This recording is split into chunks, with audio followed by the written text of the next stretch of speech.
Hello, everyone. We've got Denise, welcome, Oregon, Hawaii, wonderful Arizona, Connecticut, Florida, Sebastopol, London, Shasta.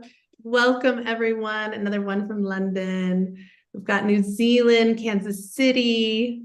Amazing. I love seeing your names and your locations. Hello from South Africa. It's amazing how we can join in this global community and really all be together. So thank you for joining for this very special event, IONS 50 celebration. And I love seeing the names just continue to roll in. So please continue to introduce yourself as we go along. So let's get started because we have a very exciting program for you today and a full program. So let's dive right in. So my name is Andrea Livingston, and I am the Associate Director of Engagement and Partnerships here at IONS, and I will be your host for the next 3 hours. And we have just an incredible event planned for you. So I'm going to give you a brief overview of our time together. And we'll be starting with a presentation from Claudia Welss, our IONS interim CEO and board chair. Have an exciting new announcement about an IONS incoming president. And throughout our time, you will see a video dialogue between IONS founder Edgar Mitchell and former IONS president Willis Harmon. So their voices of our founding of this organization will be throughout our event. And then you'll also be hearing about the Linda G. O'Brien Research Prize, the presentation from Álex Gómez-Marin, one of our last year's winners, and also remarks from Linda herself. Of course, it is ION, so we are going to bring you an experiential. So we'll have a wonderful experiential together led by Joelle Adifon, and 2 panels, one with our scientist about projects, legacy projects and current projects they're working on, and then another panel with our board members and advisors talking about some new directions for the next 50 years. So all of that and more, if you want to see this schedule, again, we're going to just chat out a link to you in the chat box right now, and it's on our website, so you can check out the timing and the schedule of our event. So just a couple of more logistics. We have back in Zoom support today from Kirsten, who just chatted out that link, and she will help you out with anything technical issues that you may have. We are recording this webinar, and the video will be posted on our website. So we're sharing that link in the chat so you can rewatch today's event or share it with others. And we do have auto-generated closed captioning. Just press the CC button on the Zoom menu to enable it. And we are not doing Q&A today, but please feel free to use the chat. We'd love to hear your thoughts on today's topic, so you can chat out to the group anytime. However, if you find the chat distracting, just click on the arrow next to the chat icon, then unclick Show Chat Previews to hide it. So you'll see that there on your screen. And all of our IONS free programs, as well as our scientific research, are almost entirely funded by the generous gifts from our members and donors. So we are just incredibly grateful for your support of IONS in whatever way that means, and for being here today. So we truly could not do this without you all. And if you're not a member and would like to be a part of the IONS community, please consider becoming a member for an annual gift of just $60 or a sustaining member for $10 a month. So we, of course, would love to have you join us. And of course, welcome back to all of our members who are here with us today. Okay, so I am so excited to kick off our program with our first presenter. And as you've seen, we have lots of presenters, so I'm just going to be reading a couple sentences about each person so we can really get into the juicy content for today. But we do have the full bios on our event page if you want to read more about each of our presenters. Okay, so we are starting with our interim CEO and board chair, Claudia Welss. And Claudia's work with IONS began in the 90s when IONS president Willis Harman invited her to join a 5-year inquiry on peace building while she was at the University of California in Berkeley. She's on the boards of Space for Humanity, HeartMath's Global Coherence Initiative, and is lead citizen scientist for the Global Consciousness Project 2.0. So Claudia, it's just such a pleasure to have you kick off this special celebration. And before Claudia takes the stage, we're going to hear from our founder, Dr. Edgar Mitchell, along with Willis Harman, who served as IONS president for 2 decades.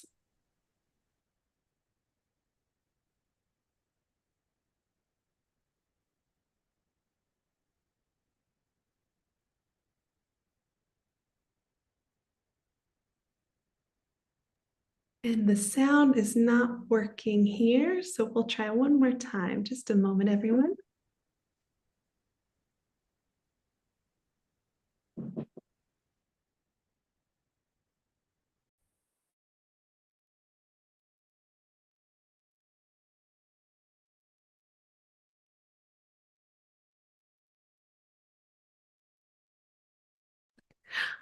Hi, we are going to be starting in just one moment. Give us a second to get the sound up. There we go.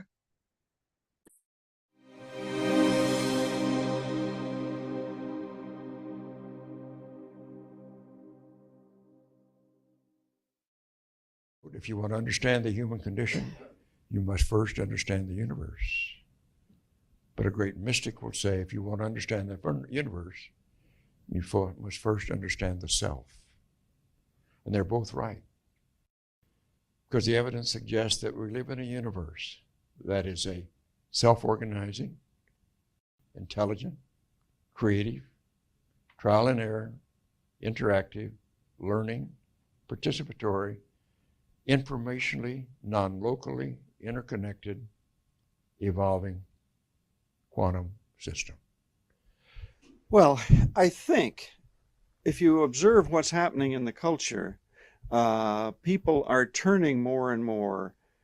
People are recognizing we have neglected a spiritual dimension in our lives, and that we've been encouraged to do that by a materialistic culture. And so there's quite a significant movement in both Northern Europe and the United States and elsewhere in the world to do something about that.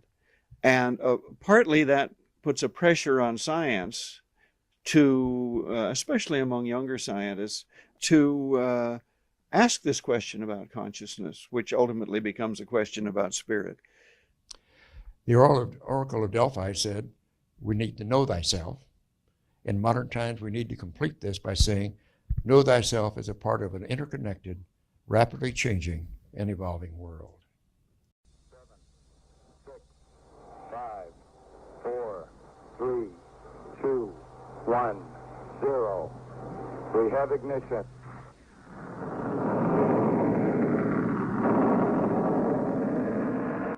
The story is we were on the way home. My job on the lunar surface was roughly complete, so I had a little more time to look out the window than the other guys did. So every 2 minutes, a picture of the Earth, the Moon, and the Sun would come through the spacecraft window, and in the backdrop of the stars, 10 times as bright as you could ever see from Earth because of the intervening atmosphere that covers our planet. And it was a wow experience, ecstatic, and accompanied by ecstasy just to see this. It was falling in love with nature all over again. See, stars I was seeing out there, and we know that stars are the furnaces that create matter in our universe. And those stars out there had prototyped the matter in my body, and the matter in the bodies of my partners and the spacecraft. And suddenly I was a part of those stars, that we were one, we were all in unity. And suddenly that was very personal. Instead of being an intellectual knowledge, those were my molecules. And it was a visceral experience, an overwhelmingly powerful visceral experience, and accompanied by a bliss and ecstasy. And I never had that type of experience before. I came to realize that that type of experience is the basis of all religion. It's a transcendental, transformational, transcendent experience, which catapults you out of the normal ego ways of thinking. Well, if you're going to study consciousness, it only makes sense to turn to the ones who devoted their lives to that. And so you do pay attention to the mystics and the spiritual philosophers, and especially to the core esoteric traditions of the various spiritual traditions of the earth. What I learned as I did research on what is the nature of this experience I had in space, I had to appeal to some anthropologists that did some research for me into ancient thought systems and ancient cultures, and came up with understanding from the ancient Sanskrit language, the concept of Salvakapa Samadhi. And I asked, what is that? Well, that is a state of mind in which you see things in their separateness, but experience them viscerally as a unity, as a oneness, and accompanied by ecstasy and bliss. And I said, well, that's exactly what I felt in space.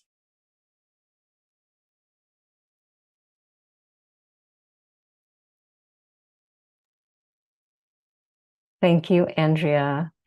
Thank you, Edgar, and thank you, Willis. And thank you all for joining us today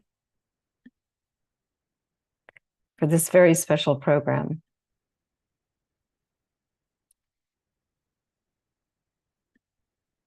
On the Leading Edge, IONS at 50 and beyond. This is our, in a way, introductory event for our big 2024 virtual conference that will close out our 50th anniversary year. Whether you're new to IONS or one of our veteran supporters, you can imagine we have quite a few after 50 years. Before we launch into this program, I want to say thank you.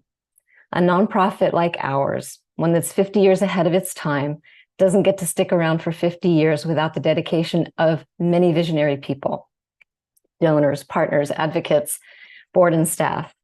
All their support, all your support is part of the IONS legacy.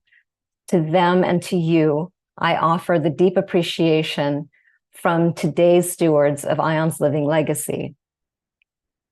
Stewarding a living legacy requires us to continuously ask ourselves what it means to be a leader of the noetic sciences today. Because while things are changing faster than ever, they'll probably never change this slowly again. Our founders anticipated that, and they knew, as Carl Jung famously put it, that the upheaval of our world and the upheaval of our consciousness are one and the same thing. The meta-crisis that we're experiencing on Earth today is a meta-crisis of consciousness. Remembering that crisis is an evolutionary driver, representing both threat and opportunity, our founders saw an evolutionary window opening and founded IONS to help humanity and our planet move through that window successfully. So we just heard from IONS founders Ed Mitchell and Willis Harmon. They're here with us today, and you'll hear more from them again later. But for the next few minutes, I'm going to review a bit of our past so we can have some context when we look at our present and consider our future.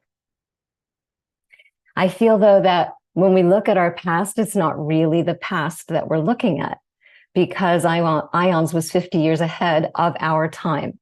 And our legacy is to remain 50 years ahead. And anyway, our quest to apprehend the role of consciousness in the nature of reality is a timeless one. So I love this from T.S. Eliot. I shared it at Circle Weekend last year. He wrote that while humans search past and future to apprehend the point of intersection of the timeless with time is an occupation for the saint. And we would say, well, I would say for the noetic explorer as well. And it's literally the occupation of IONS, in my view. It really was the unique intersection of Ed's timeless overview epiphany of universal oneness in space, which became famously known as the overview effect, in which Ed saw things in their separateness, but experienced them in their unity and perceived a loving and intelligent universe that he himself was an integral part of. It was that intersection of the timeless epiphany, not only with Willis's abilities as a futurist, but with Willis's belief in the power of a change of mind in the world of linear time, in which no economic, political, or military power can compare with the power of a change of mind, and whereby deliberately changing our images of reality, people are changing our world. On top of that was Willis's understanding of how social systems change, and the combination of all of that, I feel, is what made IONS, or the idea of IONS, so compelling, and what made IONS so determined to demonstrate the true interconnected nature of reality, to reconcile science and spirit, to reconcile outer and inner space. So, looking at the past, our first decade, 1973, 1982, was all about putting consciousness research on the map by asking historically taboo questions and researching under-investigated topics with implications for human potential in order to reveal a more holistic story of who we are and who we're capable of becoming. And by bringing scientific rigor to spiritual and other ways of knowing, as well as contributing scholarly research to medical, psychological, physical, theoretical, religious, and mystical research domains. I mean, I don't think we intended to leave anything out. Our original logo was the omega symbol as a tunnel leading to the constellation of Aquarius with the word gnosis written in Greek letters, signifying that through Noetics, humanity can move toward the coming Aquarian age of peace and fulfillment. Our original mission was to expand knowledge of the nature and potentials of the mind and apply that knowledge to the advancement of health and well-being for humankind and for the planet.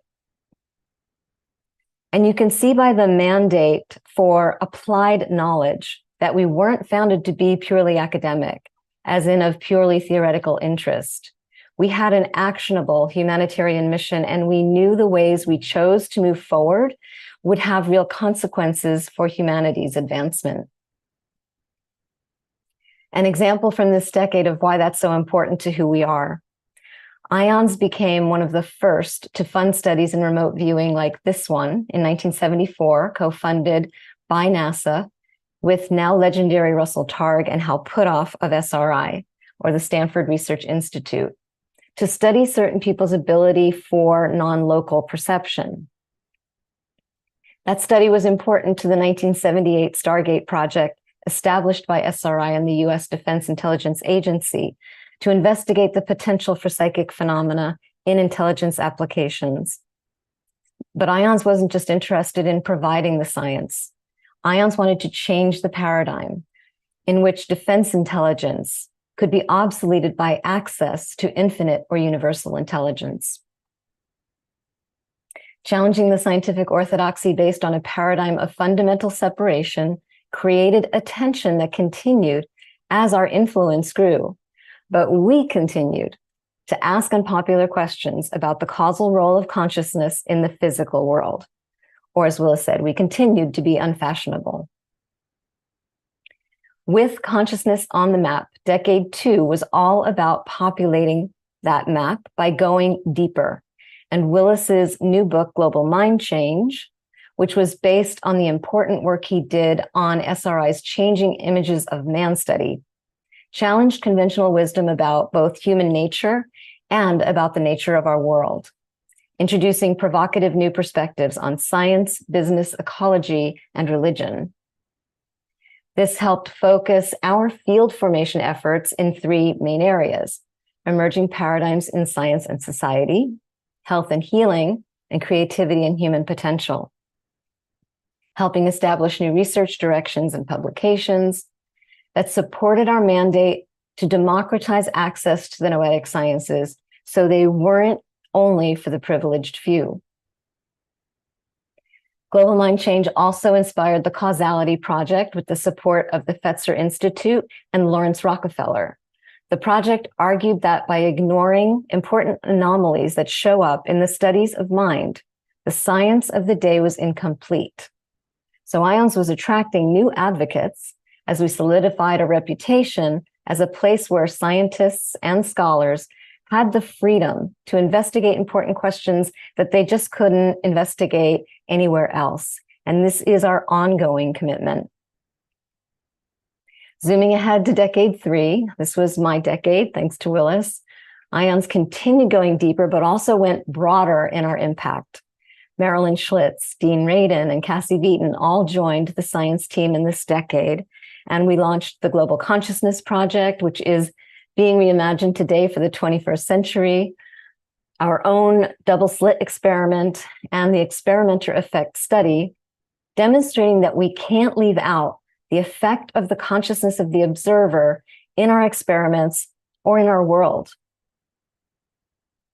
The work of our researchers and scientists continued reaching the mainstream through award-winning television documentaries and landmark publications like The Conscious Universe. It was the tail end of this decade that brought about deep transition for IONS, with the purchase of a 194-acre campus in Northern California that became known as Earthrise, again with the generous support of the Fetzer Institute and of our board and donor members. Earthrise pretty much dominated decade 4. We were converting it into a global wisdom center where through science and experience, we could study the relationship between consciousness, nature, and the physical world with a growing community of noetic scientists and pioneers. By the 2000s, interest in popular culture of the implications of our growing research was also growing. We began appearing in media outlets like the Discovery Channel and PBS, and were featured prominently in the #1 worldwide bestseller, Dan Brown's The Lost Symbol. Our highly acclaimed Shift magazine was launched, and the award-winning book, Living Deeply, based on the 10-year milestone study, The Art and Science of Transformation, was published. We were also increasingly featured in theater documentaries, perhaps most memorably in What the Bleep Do We Know? For our last decade, I'll reference something Ed wrote in his 1996 book, The Way of the Explorer, a book described as a smooth blend of autobiography and exegesis, that even though it was written almost 30 years ago, really captured decade 5. He wrote that he came to trust the process as synchronicities occurred time and again to destroy a meticulously constructed plan and replace it with a bold new direction, not previously apparent. We all experienced how 2020 destroyed many of the world's meticulously constructed plans, and ours were no exception. Intense evolutionary forces were being exerted on IONS just like everywhere else, and through both anticipated and unanticipated events, bold new directions for sparking the next 50 years of IONS became apparent to us. In this decade, we secured our living legacy through organizational transition and renewal. And again, as in decade 3, it was the tail end of decade 5 that brought deep transition. Through selling our campus, we were able to seed a new endowment, allowing us to invest in new strategic directions to better meet our mission and the needs of a new world. We're going to hear more about the research that was conducted during this decade in a bit. So instead, I'm going to share 2 examples of initiatives to democratize access that were launched in this decade. First is the Edgar Mitchell Virtual Reality Overview Effect Experience, provided free to everyone to view either online, in 3D, or in 2D. The first Mexican woman to go to space went into low Earth orbit with Blue Origin in 2021. She's also the first citizen astronaut of her generation to go to space after experiencing Edgar's epiphany in virtual reality as part of her training program. And she won't be the last. This VR experience is also being studied as part of a collaborative effort with the Arthur C. Clarke Center for Human Imagination at UC San Diego and our IONS Discovery Lab. And after 50 years, IONS has its very first Noetics 101 e-course on the science and experience of interconnection, produced by our Experience and Engagement Department and provided completely free. It's hard to quantify the impact of these gifts, but we trust that they're making ripples in the universe. We've arrived at the current year, 2023. This whole year has been one long defining moment for IONS, optimizing our capacity to fulfill the highest expression of our legacy in a world of accelerating transformation. Our 6th decade started with this. Day 1, January 1st, the first day of our 50th anniversary and the first day of our 6th decade, Edgar's 1996 autobiographical exegesis was republished and released as From Outer Space to Inner Space, the new foreword by Harvard's Avi Loeb, and a new afterword by Dean Radin for a new generation of noetic explorers. In June, our first public program to launch our 50th anniversary, the Linda G. O'Brien Noetic Sciences Research Prize, was delivered with the visionary generosity of IONS board member Linda O'Brien, who's with us today, establishing a $100,000 annual prize to help accelerate taking the science of consciousness beyond materialism and grow the field of noetic sciences. And today is our 2nd anniversary event in the series, looking toward our main online event in 2024. In decade 6, we intend to continue to walk the beautiful fine line between being seen as too out there and being seen as the really credible scientific organization that we are, and to continue to pull together philosophy, physics, neuroscience, and mysticism in new ways to help humanity thrive, and to become the successful spacefaring civilization that Edgar always reminded us, excuse me, is our evolutionary destiny. One of the many urgent priorities during this 50th anniversary year, of all of them, none were more important than this next one. Our next IONS president. I had the privilege of leading the selection process, and I'm grateful for the dedication of everyone involved in helping us arrive at this new beginning.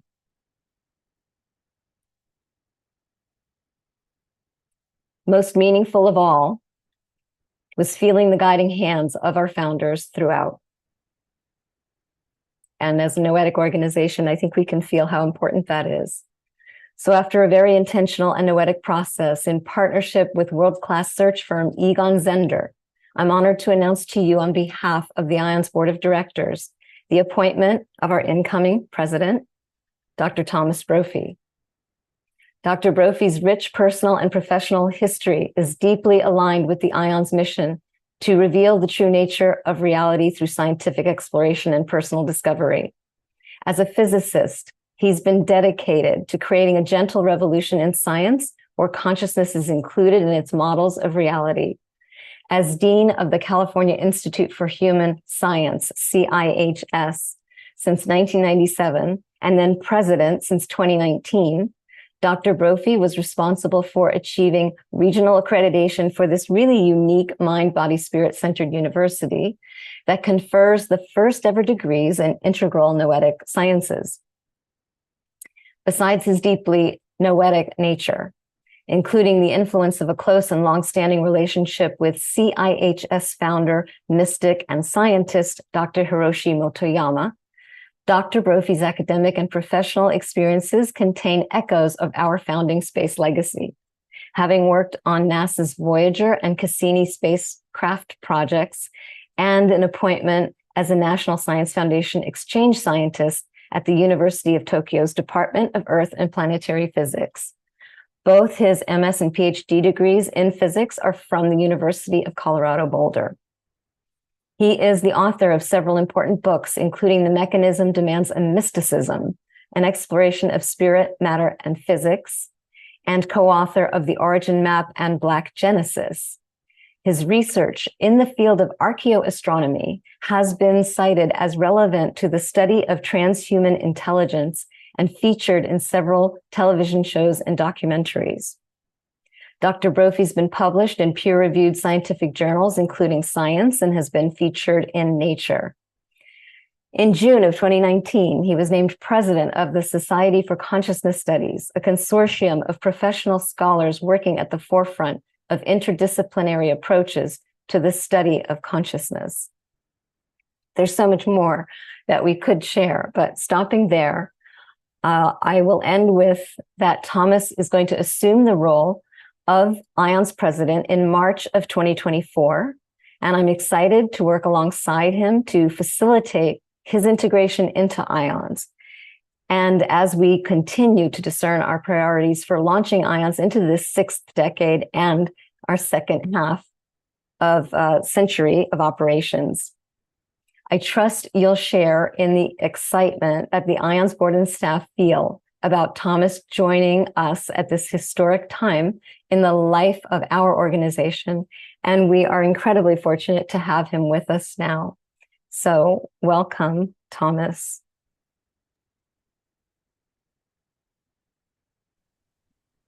Thank you so much, Claudia, for that very generous introduction. Thank you so much. Is my screen working properly, I think? Okay, good. So first, I am delighted and honored to be joining IONS. And seeing Claudia's wonderful recap of IONS history and mission just now makes me all that more excited to be here with us today and going forward. So, okay, on the leading edge, IONS at 50 and beyond. I'm going to show a few slides that I presented last year in India at a conference on exploring consciousness, non-duality to non-locality, where I was half of the opening night event. They called it a man-machine debate. And then I will weave those slides into the current themes of IONS now and the 2024 conference in my brief 15 minutes presentation. So now let me share screen with the slides and see if I get that correct. Okay, good.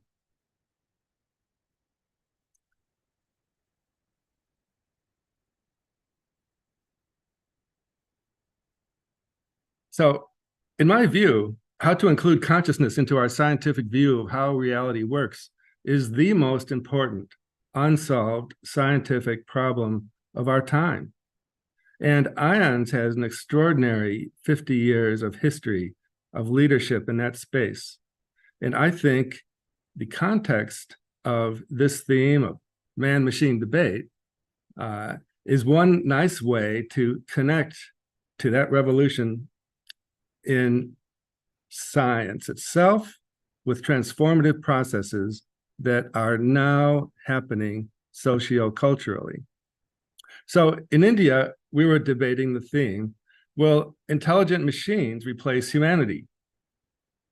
India's National Institutes of Mental Health and Neuroscience and the government of India, they held that conference in September 2022 in Bangalore, India. The timing of that was prescient because it was only a few months before ChatGPT, artificial intelligence, burst onto the scene.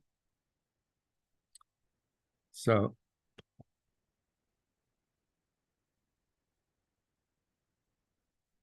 okay. So 7 years ago, a robot crushed the final frontier of human games strategy, AlphaGo. Go is both a more simple and more complicated game than chess. Go involves intuition and elegance to play well. And 25 years ago, when IBM's Deep Blue computer beat the world champion of chess, Garry Kasparov, many of us who play these games as a hobby hoped that computers might never beat the best human Go players. AlphaGo learned via machine learning neural networks method by playing humans and other robots and itself. And now robots are so much better than humans that robots teach each other, and the humans have to, the best human professional Go players have to take handicap stones even to have a good game with the best robots. But AlphaGo did not ruin the game of Go for human players like some thought might happen. Now top human players, they learn new types of strategy, new types of Go strategy from robots, methods that humans alone might have taken thousands of years to discover or never discovered. These game-playing computers already pass a sort of Turing test. They play online in human forms, and you can't tell whether they're a robot or not. Robots play online poker very well too, and they win a lot of money from human players. So these game-playing robots have achieved human, transhuman skill levels in these well-defined domains of activity. But are they conscious? I don't think so, for the following reasons. So Swami Vivekananda was the first great Indian sage to spread Vedic religion, Vedic ontology in America in the 1890s, starting with the 1893 World Parliament of Religions in Chicago. I understand that our IONS board member, Azim Kamisa, he spoke at the World Parliament of Religions just this past August. So Vivekananda very nicely spells out the Vedic ontology of consciousness, where you have an Atman, unitary oversoul, precipitating out the illusion of individual souls that experience mind and consciousness and interact with the physical body, brain, and actions. And in Vedic terminology, as Vivekananda put it, the world of Maya, which is the world of empirical science. The problem then was that the foundational science of the time, of the 1890s, was pre-modern classical physics. And in the classical physical system, that type of Vedic consciousness, Vedic conscious body cannot interact with the physical body. That would violate the laws of conservation of energy of classical physics. Then in the 1920s, the world of science discovered that classical physics is only a limiting case of a deeper quantum physics, modern physics. Modern physics creates an opening in the causal structure of the physical universe that allows for a reunification with the Vedic ontology of consciousness. Many biological theorists and neuroscientists today are still stuck on the pre-modern view that the physical universe must be causally closed. This view created what philosopher David Chalmers called the hard problem of consciousness that is unresolved. Exactly how this reunification with Vedic ontology can be accomplished in terms consistent with modern physics is a bit complicated. For example, it necessarily involves processes that operate beyond space and time. So very non-intuitive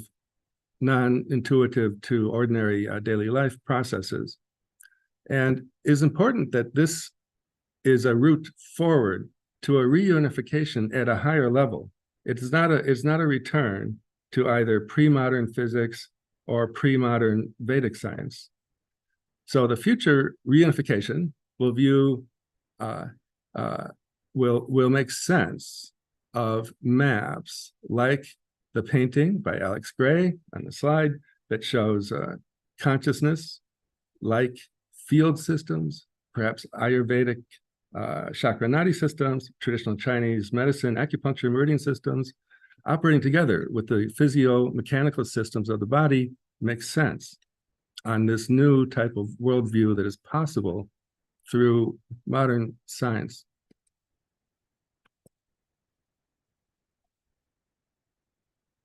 So the Vedic ontology of Atman to entity consciousness to brain, body, physical action which can be measured in the empirical world of science, only comes about through connecting with the causal opening of the collapse of the quantum wave function. That's the opening in modern physics that allows these type of worldviews. So on this view, artificial intelligence machines that operate by classical computing would not be potentially conscious, or on the pan-psychist view, could only have the most primitive type of consciousness, like that of a rock. That is for the same reason that biology, constrained to function entirely only by classical physics, cannot be conscious. It will take AI machines that connect with quantum collapse processes to potentially, possibly become conscious in the future.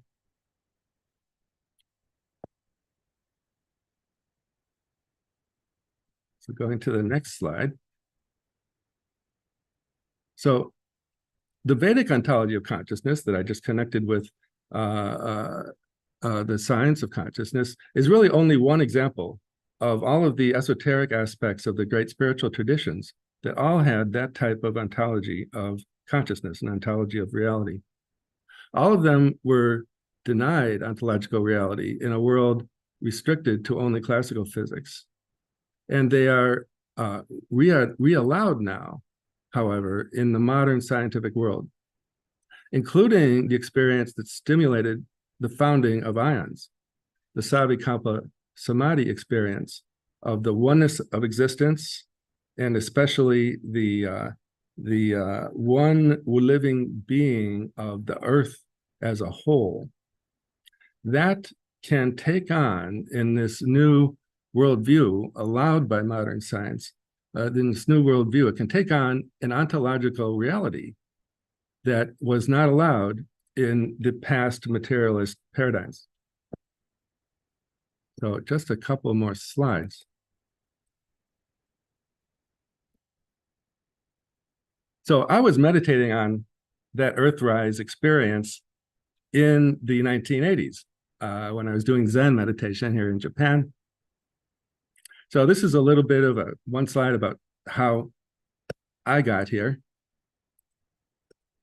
And a desire to make this unification was why I chose to go academically and scientifically into physics in the first place.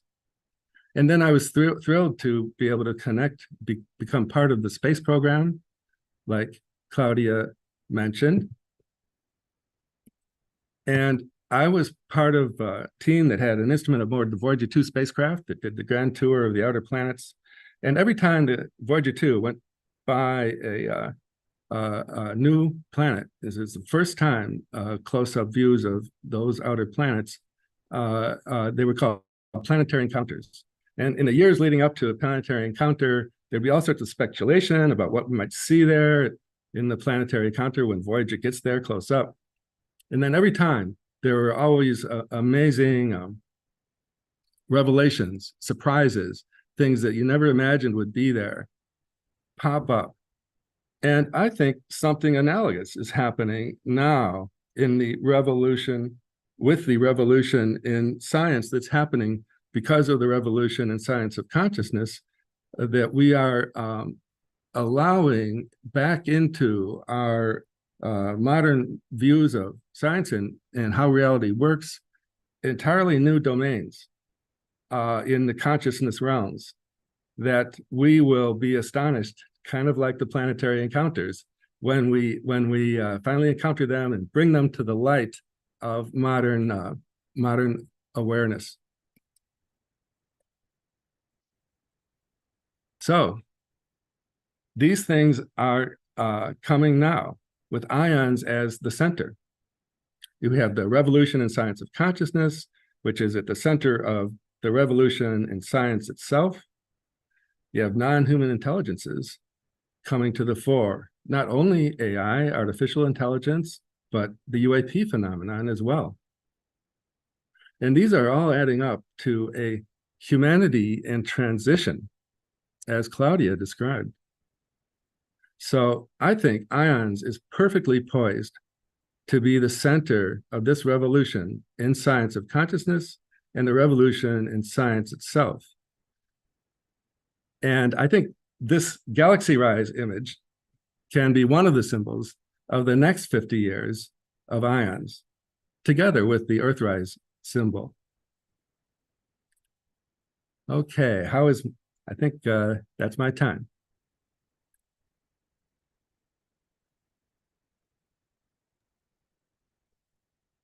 Thank you so much, Thomas, for the introduction. I see lots of hearts and celebration emojis coming from our audience as just a huge welcome. And I know I speak for the ION staff to say that we're so grateful and so excited that you have joined us as we usher in our next 50 years. So thank you, Thomas. So good to have you with us. Yeah. Great. So, and thank you, Claudia, for that overview of the decades and that history. It's truly extraordinary. I also saw some people who were there the whole time along with us saying, I remember, when that happened. So it's great to have some long time members here with us tuning in as well. So now let's hear again from our founder, Dr. Edgar Mitchell, along with past President Willis Harmon, and then we'll also hear some remarks from former President Marilyn Schlitz. The more you look into this sort of thing, the more clear it is that those effects cannot really be explained away neatly by known scientific laws. There's something mysterious that's left out. And there are just many, many examples of this.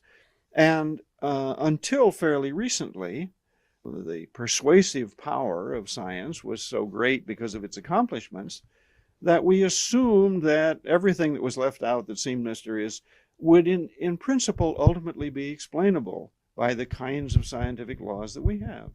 Now we're finding that that just doesn't seem to be true. We just have to be a little more humble about our science, that's all. Unless you've had that type of experience, you get pulled away into politics, economics, and other such things, that and the central message gets lost. So my notion in consciousness studies was to bring this idea and understand it, and use the tools of science to help understand these types of consciousness experiences. Science is all about cause. That's why you have science. You're trying to find the explanation, the causes for the phenomena. Now, if really everything is connected to everything, if there really is only a oneness, everything then affects everything. And everything is the cause of everything in a certain sense, so that the whole idea of causality has to be revised. We have discovered a basic contradiction in Western science, that we assumed that everything could be explained in terms of quantifiable scientific laws, and then we find that the consciousness of the observer can't be ignored.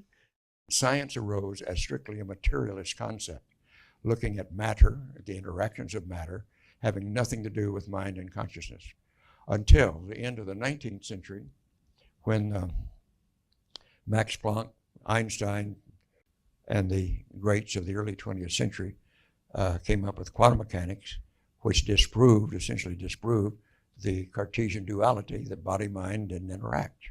I think for the typical scientist, this is a whole succession of shocks.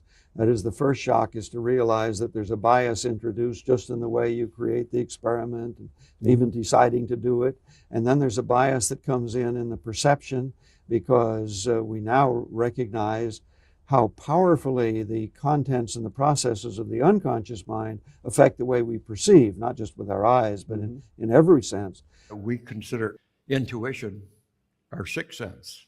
In the English language, we call it our sixth sense. It's really our first sense, should be considered that, because it's rooted in the quantum world and was around long before this solar system that we're in came about, and we came about.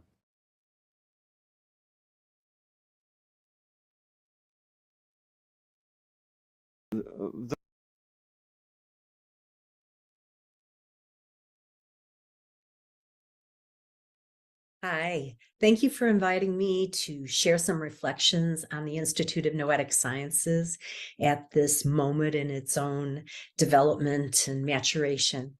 I have been associated with IONS for decades, and I worked in a senior leadership position for about 25 years. So I have a strong affinity for the organization. I believe in the work. I've had the privilege of collaborating with multidisciplinary teams of researchers and educators and thought leaders to really break out of some dysfunctional paradigms. And there's still obviously a whole lot of work to do. When I think about the projects I was most actively involved in, there would be the work on mapping the healing system, looking at spontaneous remission. We looked at meditation, compassion, prayer, and intention. A whole host of variables that could potentially influence the immune system and enhance overall well-being. So it was a mind-body kind of approach. The second program of research that I, am most proud of is the work we did on worldview transformation. And we interviewed hundreds of people about their own transformative experiences. We intensively interviewed 60 masters from world traditions. And we conducted a survey with random people. And we were able, through all of that work, to distill a map of transformation, which is very useful. We talk about it in our book, Living Deeply, The Art and Science of Transformation. My debt to Cassie Vieten and Tina Americk for that work. The third area of work that I was mostly involved in is creating a lab and beginning to do focused research on the mind and matter interface. So parapsychology, subtle energies, biofields were all part of that. And I believe that really continues. And in fact, I believe all of those areas are continuing under, the guidance of the current leadership. So I want to also acknowledge, in terms of my history, how great it was to work with Willis Harman. Willis was a visionary, a scholar, a brilliant man, and lots of fun. And I learned a lot from him about how we might pave the way for a different way of being together in the world. So a paradigm shift, as it were.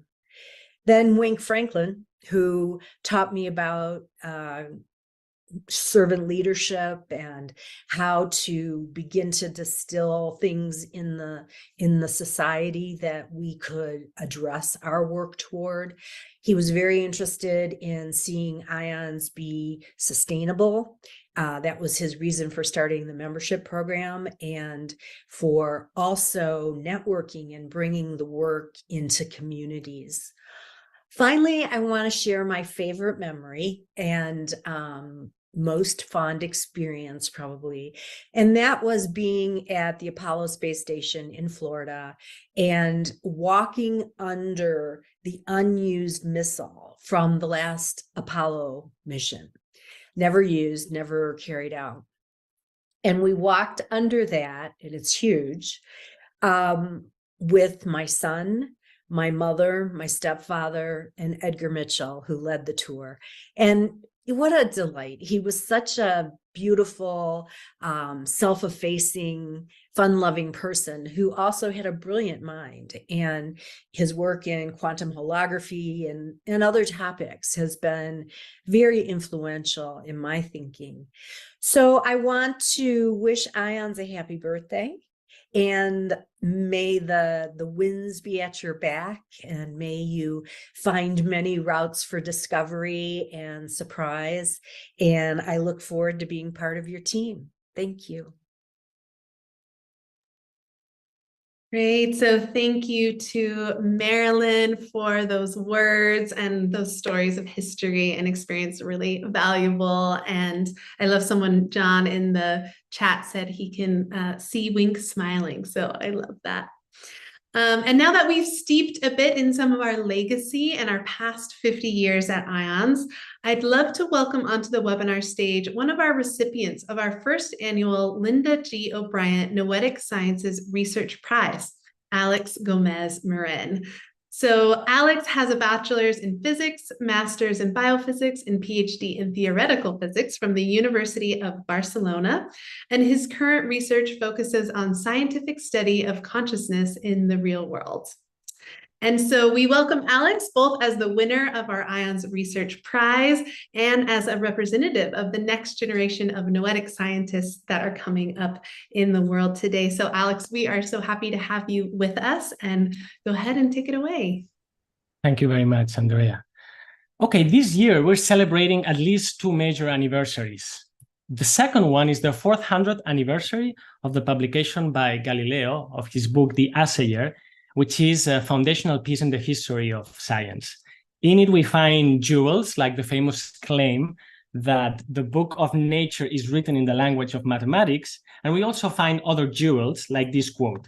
Galileo writes, "I think that tastes, odors, colors, and so on are no more than mere names so far as the object in which we place them is concerned, and that they reside only in consciousness."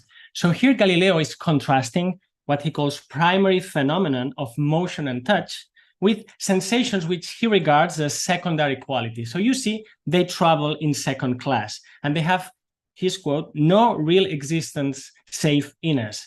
So this is kind of the hard problem of consciousness 400 years ago. This is what I call the original split, when Galileo programmatically excluded subjective experience from the purview of science.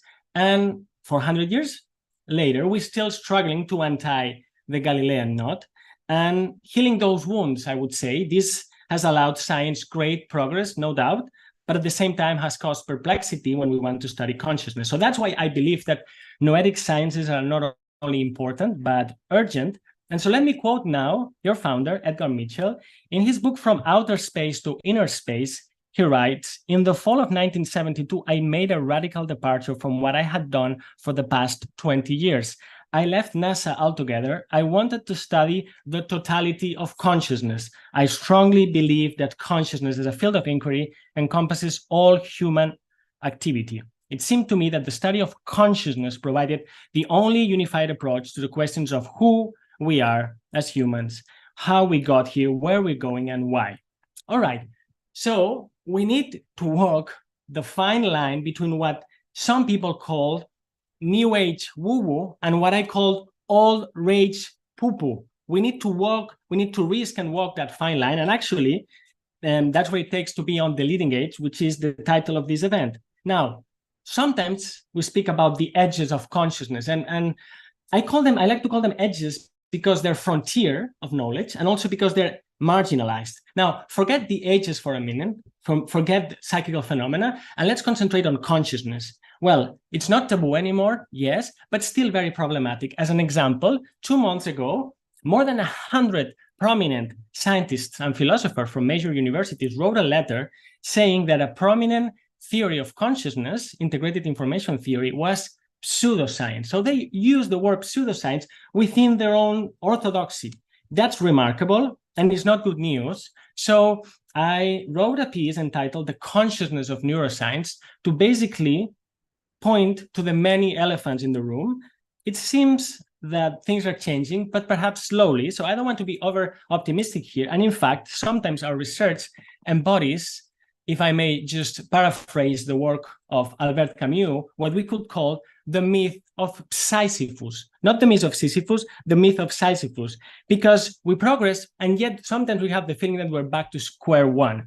As you know, Sisyphus was a figure of Greek mythology who was condemned to repeat forever the same meaningless task of pushing a boulder up a mountain, who was condemned and only to see it down roll again. So the essay concludes, Camus writes, "The struggle itself toward the heights is enough to fill a man's heart. One must imagine Sisyphus happy." So I would then say, one must imagine the noetic scientist happy as well. Okay, let me now sketch what I like to call the noetic stool. And this is borrowing Peter Bansel's three legs, the importance of theory, experiment, and not to forget social aspects. So just a glimpse of some of the aspects I'm working on this Noetics tool. When it comes to experiments, of course, I'm continuing the work that I detailed in the awarded essay on extraocular vision. I'm also developing together with Rupert Sheldrake a mobile app to study theories of vision.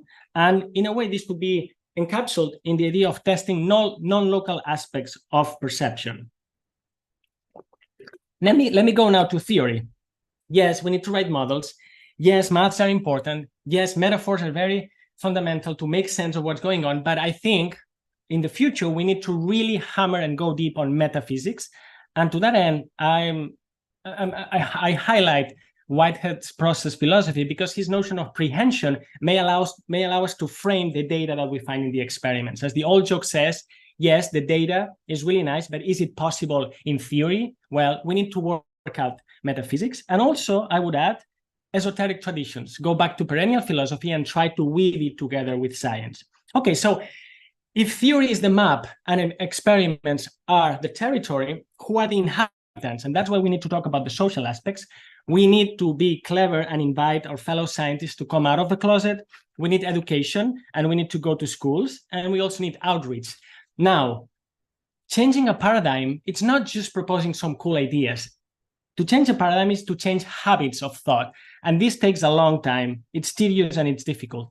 Just one more example of the initiatives in that sense. At the Paris Center, we are organizing every year conferences, in-person conferences on consciousness.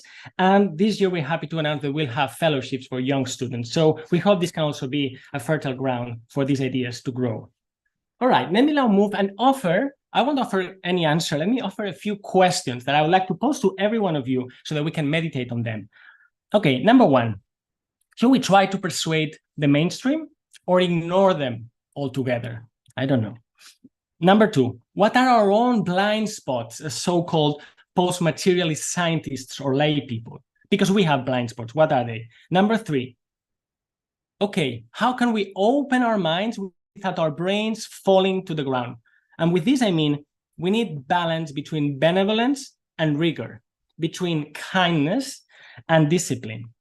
Question number four, is our field too small? And I mean too small to have the critical mass necessary for it to do what it has to do. This is something we need to discuss with care. Question number five, is our field or can our field become too large? So should we aspire to cease to be a minority report? Or what will happen if or when we become the mainstream? That's worth thinking about. Six, is the phrase, the paradigm is changing, cliché, déjà vu, worn out? Or is it really changing? Some days I think it is, some things I think it's not. Seven, can noetic science go extinct? And here I would ask, where are the Dean ratings of tomorrow? Is there a fertile ground again where we can nurture those young minds so that they can bear new fruits? Final question, how, and this is a very important one because it's not only about science, how can we transcend blue team versus red team? How can we arrive at some sort of human unity and especially integrative understanding of our place in the evolution of the universe? And so to that end, let me quote a piece from Henry Bergson when he, in 1913, gave his presidential speech to the Society for Psychical Research. And with this, I'll be concluding. I have sometimes asked myself what would have happened if modern science, instead of setting out from mathematics to turn its direction towards mechanics, physics, and chemistry, instead of bringing all its forces converge on the study of matter, had begun by consideration of mind. If Kepler, Galileo, and Newton, for example, had been psychologists, they would have produced a psychology of which today we can form no idea. Just as before Galileo, no one could have imagined what our physics would be. But then the science, following the manifestations of mind step by step from higher to lower, had come to at last inert matter. It would have then stopped abruptly, surprised, and dismayed. It is matter and not mind, which in this case would have been the realm of mystery. And it would have been necessary to constitute a society like yours, but in this case, a society for physical research. This is a dream I indulge at times, but it is only a dream. I wake up saying, no, it was neither possible, and that's the really important bit, nor desirable that the human mind should have followed such direction. Something would have been lacking. What is it? The precision, the exactness, the anxiety for proof, the habit of distinguishing between what is simply possible, probable, or certain. So then he says, let us advance therein with caution and with boldness. Let us also cast off bad metaphysics, which cramps our movements, and the science of mind may yield results surpassing our hopes. So it seems to me that during the last 15 years, IONS has been practicing what Jeff Kripal calls how to think impossible. So we need to continue having impossible conversations. We need to continue generating impossible data, and we need to work impossible theories. So if I had to foresee, and with this I'm really done, if I had to foresee what our successors will talk about in November of 2073, when they will gather, probably not on Zoom, to celebrate the centenary of this visionary institute, I guess they will rejoice in the plausibility of doing such impossible science. And then they will write to us with a smile, a consciousness, love letter from the future. I really wish to thank Dean Greene and Rupert Sheldrake for their guidance, Linda O'Brien for their generosity, the entire IONS crew for their sustained mission and relentless work, and all of you for watching and for your attention. Thank you very much. Beautiful. Thank you, Álex. I love those set of questions and thinking about who's going to be talking in 2073 and what they're going to be saying about us today. So I love that. Thank you so much. And I can see also all the emojis here for you. And great. So now I have the opportunity to introduce you to our next speaker. So now that we've heard from we had 3 different research winners, and we heard from one of our winners from last year, I am so thrilled to introduce our Director of Research, Dr. Helané Wahbeh, who will be speaking more in depth about the groundbreaking Linda G. O'Brien Noetic Sciences Research Prize, as well as our upcoming plans for 2024. So Helané, in addition to serving as the Director of Research here at the Institute of Noetic Sciences, is an adjunct assistant professor in the Department of Neurology at Oregon Health and Science University. She's an author, researcher, speaker, and is best known for her research around a noetic approach to channeling. So Helané, welcome. Thank you so much, Andrea. I'm going to share my slides here. I'd like to talk to you a little bit about the Linda G. O'Brien Noetic Sciences Research Prize. And we're so deeply grateful to Linda for her incredible, courageous vision for supporting and inspiring researchers around advancing consciousness research and noetic sciences. So very synchronistically, our team got really excited about exploring kind of a post-materialist view of consciousness and published this paper in Frontiers just as the Linda G. O'Brien Award was being created. So this inspiring title, "What if consciousness is not an emergent property of the brain?" is really kind of the umbrella research question that is underlying this work. So many of you know about what we did last year. We basically put a call out for people to submit experimental tests looking at the hypothesis that consciousness is more than an emergent property of the brain. We had a judging committee which included scientists, IONS fellows, and external advisors. We received 108 initial applications from as letters of intent. Our judging team narrowed that down to 10, who then submitted a larger application, and we narrowed that down to 3 winners, one of whom was Álex, who you just heard from, which was wonderful. We also had Don Hoffman and his team, which presented a mathematical model of conscious agents and the subatomic world. And then we had Wolfhart Janu and his team, which was looking at random number generator data in people who are actually passing on. So what are we going to do this year? We're really excited about what would move the field forward in an impactful way, and realize that we needed a wide view of consciousness theories and be able to map them out and this could act as a foundation for future work. So 2024 will be a call for a comparative analysis of theories on consciousness as more than an emergent property of the brain. And it will be judged on, we'll have two phases again. The first phase will call out for letters of intent for people's approach for how they would go about doing this. We will choose 3 top letters of intent who will be invited to actually conduct this comparative analysis. And these applications, these reviews will be judged on relevance to the topic of the award. They will be judged on their ability to critically analyze the various non-local consciousness theories, identifying their strengths and weaknesses. They'll also be judged on their comparative scope. So this is not meant to be just a list of theories. We really want the applicants to look at the various theories and see what the similarities are, what the differences are, what are the potential implications. Are they testable? Are they not testable? What are actual experiments that could be used to test them? We'll also be looking at integration, their ability to actually integrate some of these theories. My sense is many of these theories have many overlaps. So why are we chasing these 100 theories around non-local consciousness? Could we potentially bring them all together in some way? And looking at where the gaps are and where the bridges are in a theoretical framework for non-local consciousness. They'll also be judged on clarity and accessibility, envision graphical representations that anyone from the general public might be able to understand, and also looking at originality. So this is just an example of a review of materialist theories of consciousness that was published recently and did a very, very nice overview similar to what we're looking for, but in non-local consciousness theories.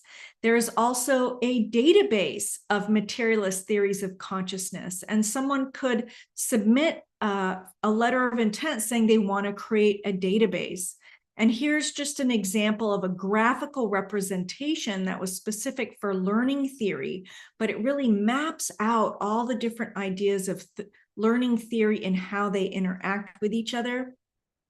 And similarly, this is a table that looks at the philosophical theories around consciousness and maps them out in some way. So these are just some ideas that are similar to what we're trying to get at with this prize. So in terms of the timeline, we are finalizing the request for applications now, and that will be released in January. The initial phase 1 period will be from January to March. We'll do our judging in April and choose our 3 finalists. The finalists will have about 5 months to complete their review. And then October 2024, we'll do our judging and make our announcement. And like I said, this really is about synthesizing what is already out there into a coherent and useful summary. And our hope is that this review could be a foundation from which we could then test the various theories against each other. And if that also the authors decide to create a coherent theory of their own that ties it all together, that's wonderful too. So please stay tuned for that announcement, and we'll be sharing more about that as we go on. Thank you. Thank you, Helané, for sharing about that. And as you've seen, and you all have seen, we will be passing out that information as it comes. So it's just such an exciting and visionary award. And I'm so happy to say that Linda G. O'Brien is with us today. So we get to hear some words from her directly. So we're so grateful to welcome Linda onto the stage. Linda G. O'Brien has been serving on the IONS board since June 2018 and is just making a huge impact on the field of noetic sciences through her passion and through her visionary gift. So Linda, welcome. It's so good to have you with us. Thank you. it's great to be here, and it's just so, let's just say, enlightening to hear all of the speakers today.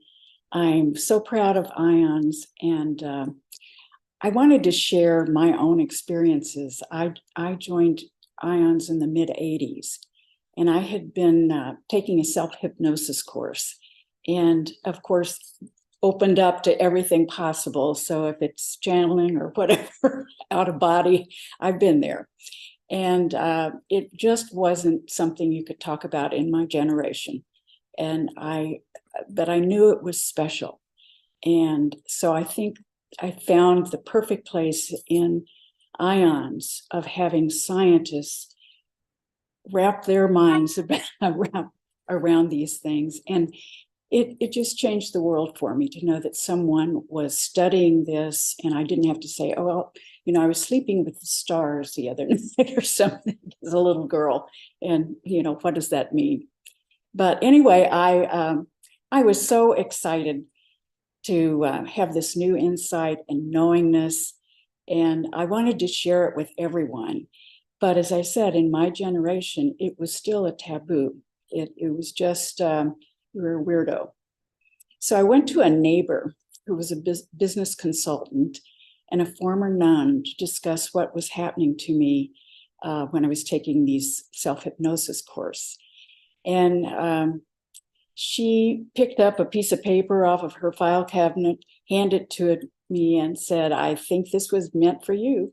And it was an application to the Institute of Noetic Sciences membership. And with that, I will have to say, it just changed my life. I finally found a family that shared views and perceptions and were studying this in real time. So it really did change my life. It gave legitimacy to my insights and knowingness. And then in the mid-'90s, I met Edgar Mitchell at an IONS conference that was being held in Chicago. So I took off my lunch hour and went to O'Hare and listened to his lecture. And afterwards, we had a chance to spend about an hour together. And it was wonderful. I felt like I was home. So when I was making a monetary decision to support IONS, I discussed it with my mentor, Mary Morrissey, who some of you may know. And we pondered it just for a few minutes. And she usually says, have you really thought this through? But it was a longer pause. And instead she said, what if one of those ideas could change the world? And we both came to that decision at the same time. And it was like a spark. It felt good, it felt right. And then, of course, when I realized how little scientists made, I wanted to up level that whole thing. So it's IONS that I'm dedicating a major portion of my estate to support ongoing research and the work of our dedicated scientists. As we shift our consciousness, who knows what wonderful, wonderful things will show up. So I want to thank everyone that's on this call today for their support for IONS. I believe it's our future.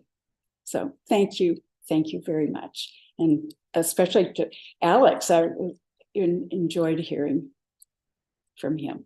Thank you.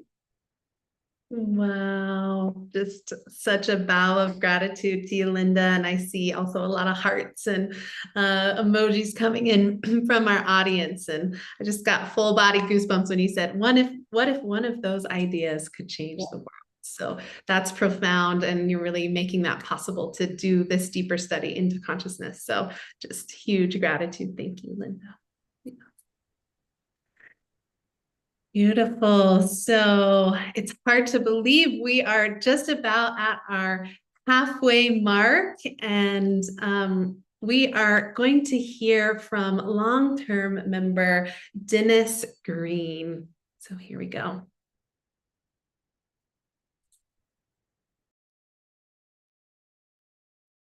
Hello, I'm Denis Greene, member of IONS since 1992. I even met Edgar Mitchell back then at a conference. I discovered IONS through a Rupert Sheldrake book. You remember the ones about the experiments that would change the world? Well, I read the book and the experiments changed me.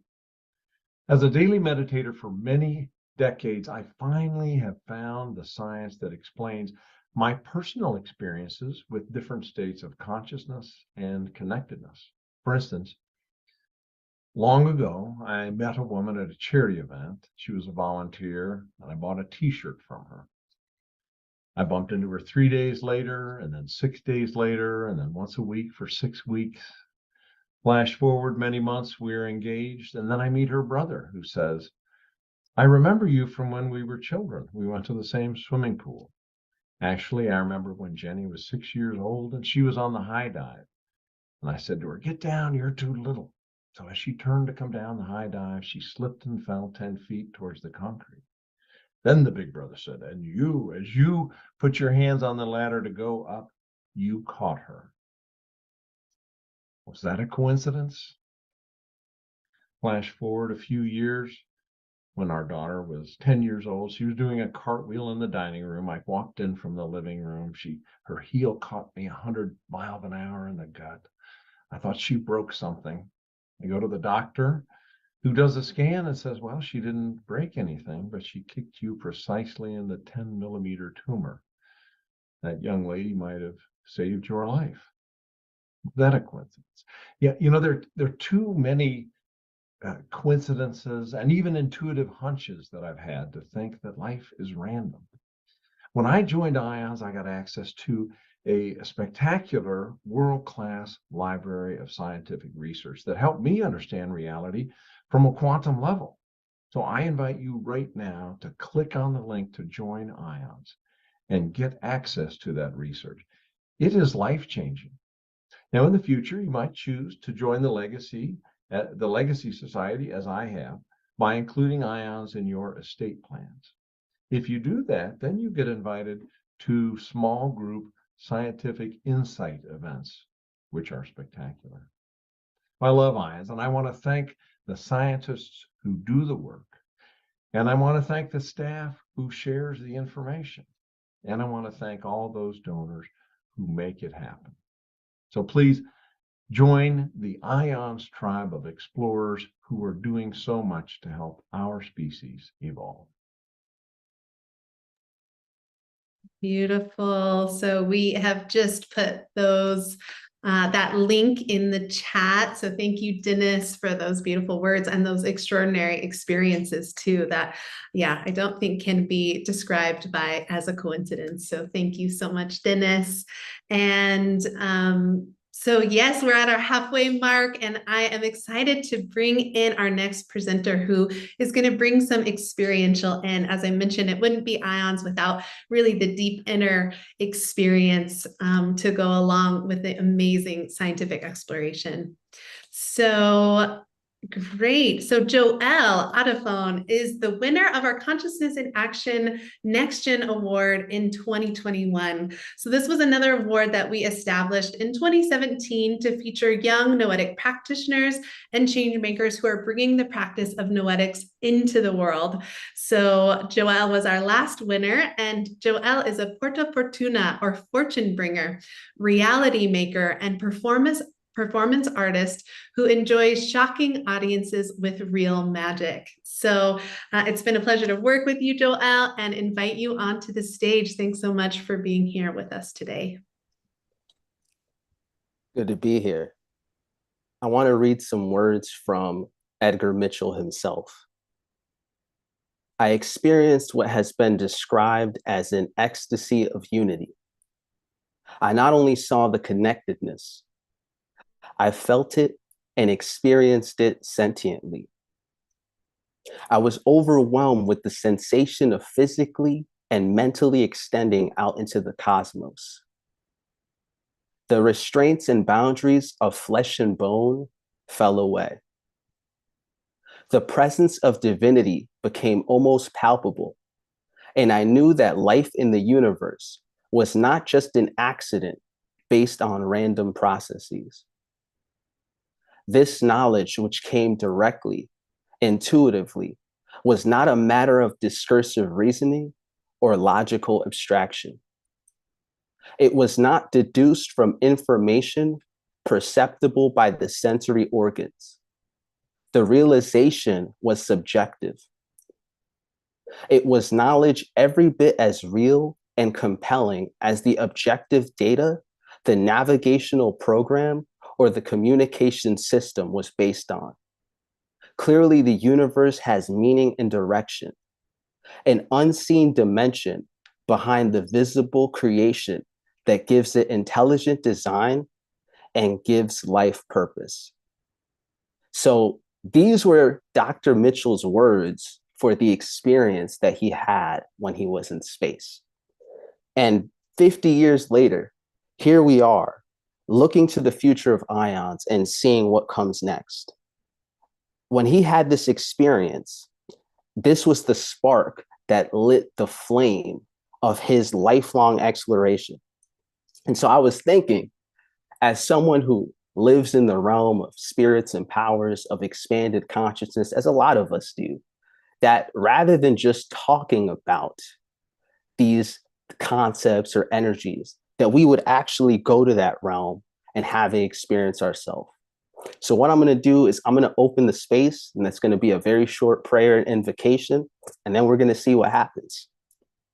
Okay. So just get comfortable right now. Make sure both of your feet are on the ground. Make sure your legs are uncrossed. Make sure that as much as possible, you have no noise, no distractions. Okay, so I thank you. Thank you, Source. I thank you, vast planet that we live on. Thank you to Edgar Mitchell and everybody who came before. And we thank you especially to the space people, the sky folk that Edgar Mitchell was so fond of. Open us up to what's possible right now. Okay, so when I hopped on this call, a few people just started jumping out at me. And I actually took some notes. So Robert Dunphy, I don't know if you're still here, but when your name popped up earlier, I felt compelled to tell you that the power and presence of your guardian angel is with you, and that your guardian angel specifically speaks to you via dreams. So if that means something to you, please comment, or you can message me, whatever. Next, I felt that if anyone here is dealing with apparent kidney stones, and this is something that has come to your mind and you have felt yourself deal with, just go ahead and put your hand on the screen. And as the power and presence of this universal consciousness, this power that connects us all, touches you in this moment. If anyone's having inner ear issues right now, go ahead and put your hand on the screen.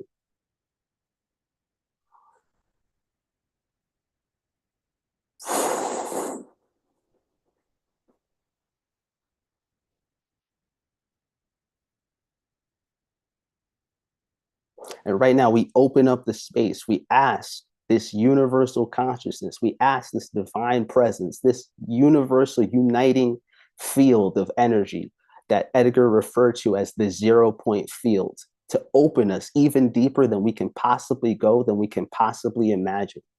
So another person who hopped out at me when I hopped on here was Kathy Hearns. And Kathy Hearns, it felt like there was a message for you.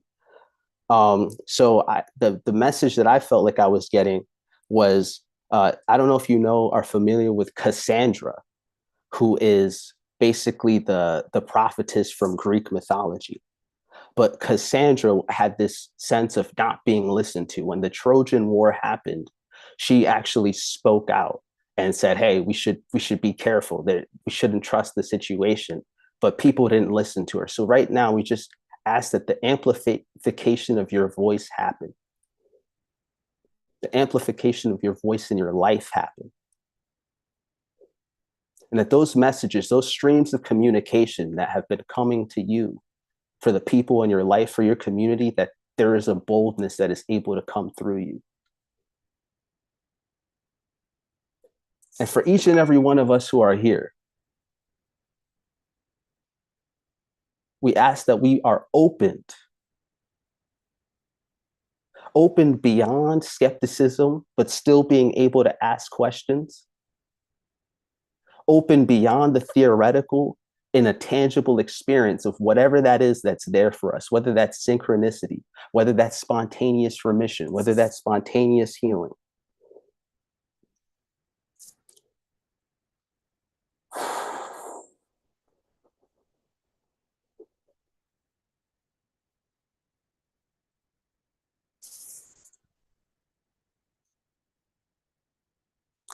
And for Carolina Monge, and for everyone else who is here, we thank you.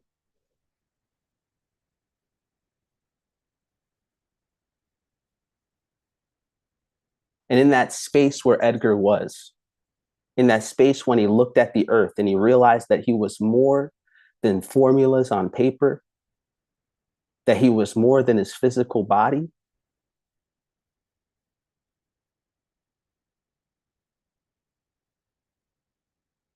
take us to that same place.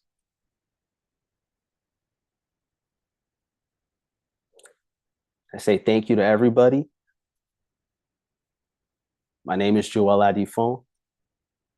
Peace. Okay. Thank you to Joel. And in whatever way we like to bring on practices just to experiment, and it might be something that resonates or something that doesn't resonate, but we just invite you to open to whatever that inner state is that state that Joel was speaking to around the interconnected reality that we all know. So thank you for giving us that experience, and just as we continue on with our deep inner knowing and that ability to tap into that consciousness at any point. So thank you, Joel.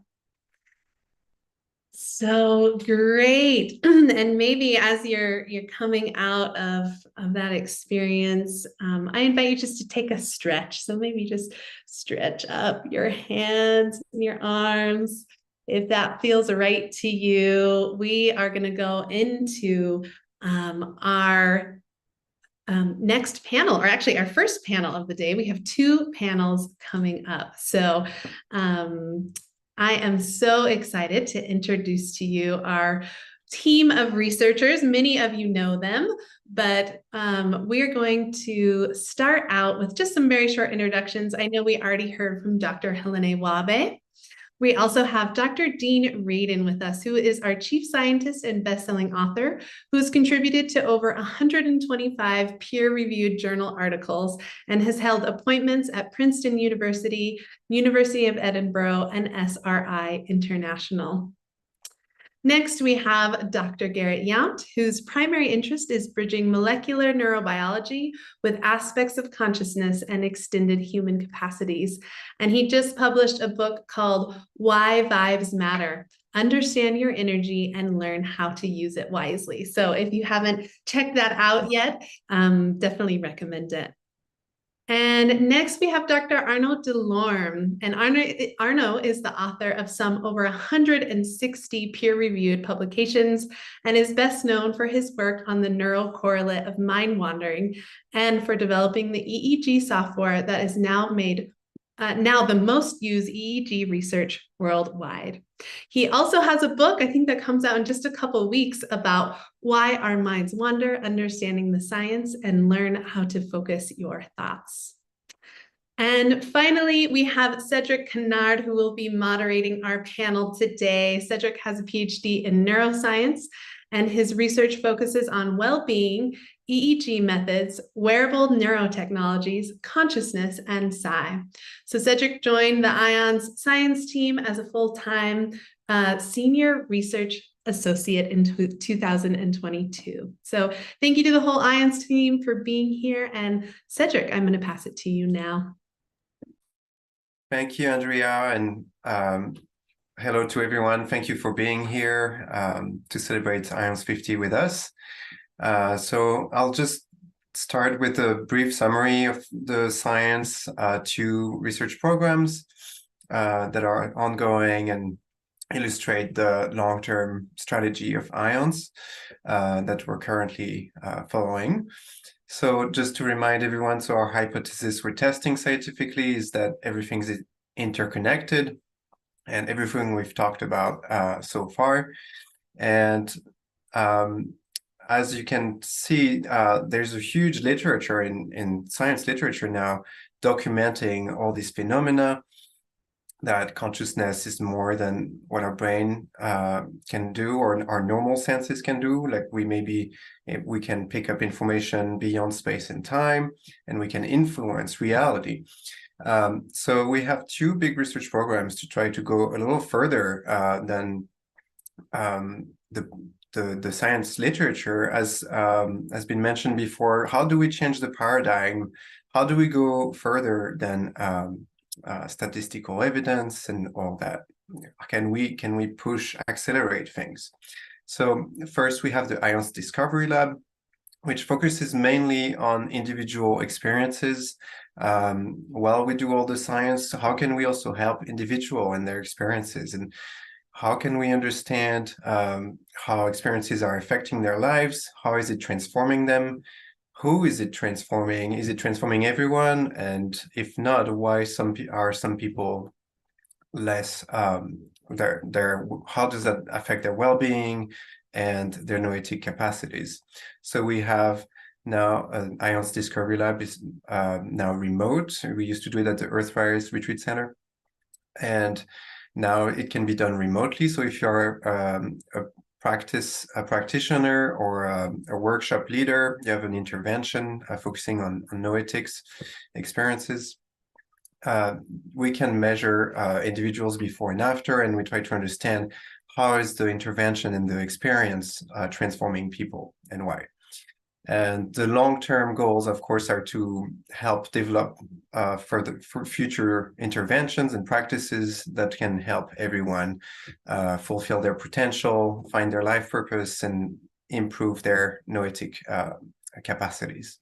And the other great big pillar, is the IONS X, our moonshot, which aims to change the paradigm, basically. How do we go beyond statistics? Can we identify an optimal target, like a random number generator that is extremely sensitive to consciousness influence? Can we improve the operator, the human being trying to affect the system in a level where we can reliably and very strongly control a machine or a prototype or any kind of real world application? So that's an ambitious goal, but we think that it will, even just working in that goal will help accelerate changing the paradigm. So the only way to accomplish such an ambitious goal is through a multidisciplinary approach. And fortunately at IONS, our team is uniquely equipped because we have expertise in neuroscience, biology, medicine, psychology, physics, and computer science, all these fields of science that are crucial for fulfilling these goals. So now Helané, our research director, will talk about the science of channeling, and then Dean will talk about quantum observer effects. Arnaud will talk about extraordinary states of consciousness, and Gary will finish with spontaneous remission. Enjoy. Thank you so much, Cedric. It's a pleasure to be speaking to you again here about the IONS Channeling Research Program. And so the IONS Channeling Research Program kind of fits with both the IONS Discovery Lab and IONS X, because it really is about the operator and kind of our unique expression of the intuitive. And so I want to just explain to you what I call channeling, because it is more of an umbrella definition, and it's kind of the central piece of our guiding hypothesis, which is the process of revealing information and energy not limited by our conventional notions of space and time that can appear receptive or expressive. And we're proposing that everybody has an innate capacity to channel in some way, has their own noetic expression, and that this expression is really quite varied. It's a wide spectrum from gut hunches all the way to more rare experiences like mediumship and trance channeling. These experiences are common, they're individual, they're incredibly diverse, and not one is better than the other. And how do we honor our own unique signature if we choose to nurture it? And how does our own noetic wisdom express itself? So this is what we call the noetic signature. So just to quickly go through the IONS channeling research program, when I came here, of course, IONS has done previous work on channeling, and many other researchers have done this around the world, but I wanted to focus on a number of questions, important questions about channeling. For example, how common is it? So we have found that despite the perception of channeling being rare, it is in fact incredibly common, with prevalence ranging from 10% to as high as 97% in a study that we did in the United States. In terms of what we already know and what are its characteristics, we know that the field is filled with a diverse array of terminologies and definitions within the channeling field, that in general, people who channel do not have significant pathological indicators in mental health, that belief in channeling and channeling experiences are highly correlated. In fact, belief, along with meditation, is one of the strongest predictors of having spontaneous channeling experiences or doing well on laboratory tasks. And in general, more women than men have experiences in available studies. As mentioned in the introduction, indeed, channeling experiences are quite diverse. Through an iterative process and multiple studies, we developed the validated noetic signature inventory and confirmed a 12 characteristic model that reflects the diversity of these experiences. And you too can take this inventory at nsi.noetic.org. It's available for anybody. And it's also freely available to researchers who want to include it in their studies. In terms of if channeling is real, we've done a number of mediumship studies that Arna will share about more shortly. And we also just completed a study looking at telepathy versus precognition and found that only the telepathic trials of telephone telepathy had exceeded chance in terms of their accuracy. The next question is, how does channeling work? Well, the short answer is we're not quite sure, but it likely depends on the type of channeling and the person doing the channeling. However, some have suggested that the fundamental nature of reality is informational, and this is being supported by multiple studies we have conducted with quantum noise generators during things like energy healing sessions and trance channeling. In terms of what makes a channel, we've identified that the most influential demographic predictors is gender, like I mentioned, female. We've also seen that family history is a predictor as well. Being spiritual but not religious and having had a noetic experience at a young age has also risen as a significant predictor. Of course, there's quite a bit of variation around this. And personality, things such as extroversion and openness, has had both positive and negative findings. So we're not quite exactly sure about personality. And then finally, the last question of the research program is the content useful? So we just published a paper in the Journal of Scientific Exploration where we asked 15 pre-vetted channelers to access the same non-physical being or spirit source and ask them a structured set of 10 questions that were created from scientists. And when we looked at that quantitatively, there was very little correspondence across the channelers. But when we looked at it qualitatively, meaning look at the content, the text, we found coherent and common themes in the channeled responses for many of the questions. And so we're still learning about the usefulness of this. So this is a very, very brief overview of our channeling research. We have more information about this on our website. We also have a number of ongoing studies continuing this, such as ethical standards in mediumship and channeling, doing a review on mediumship certification. We are very grateful to the Marco Morelli Foundation for a physical mediumship effort. You can check out that at marcoproject.org. We're continuing our Noetic signature research, looking at norms and characteristics. We're also looking at physiological relationships between things like genetics, neuroimaging, etc., and how psychic abilities express themselves. And we have a multi-site international Gansfeld precognition protocol that is, IONS is one of the sites for that we're getting ready to launch. So a little taste of the IONS channeling research program, and I will now pass it over to Dean. Thank you, Helané. Cedric, are you going to be the intermediary between each of us, or will we just go on to the next person? I think we can just go. I can make short transitions if you want, but okay, no, that's fine. Thank you. So what I'm going to talk about is what Cedric had already mentioned about the IONS X program. And I've been primarily involved in that. And it's all about mind and matter. And the way that I look at this then is to link this topic to outstanding problems in physics. And so one way to do that is through the quantum observer effect, through the quantum measurement problem, through ideas like does consciousness collapse the quantum wave function? So the guidelines that we use for this program we call ATOM, ATOM. The analysis side is looking at ways of analyzing data that you get in these experiments.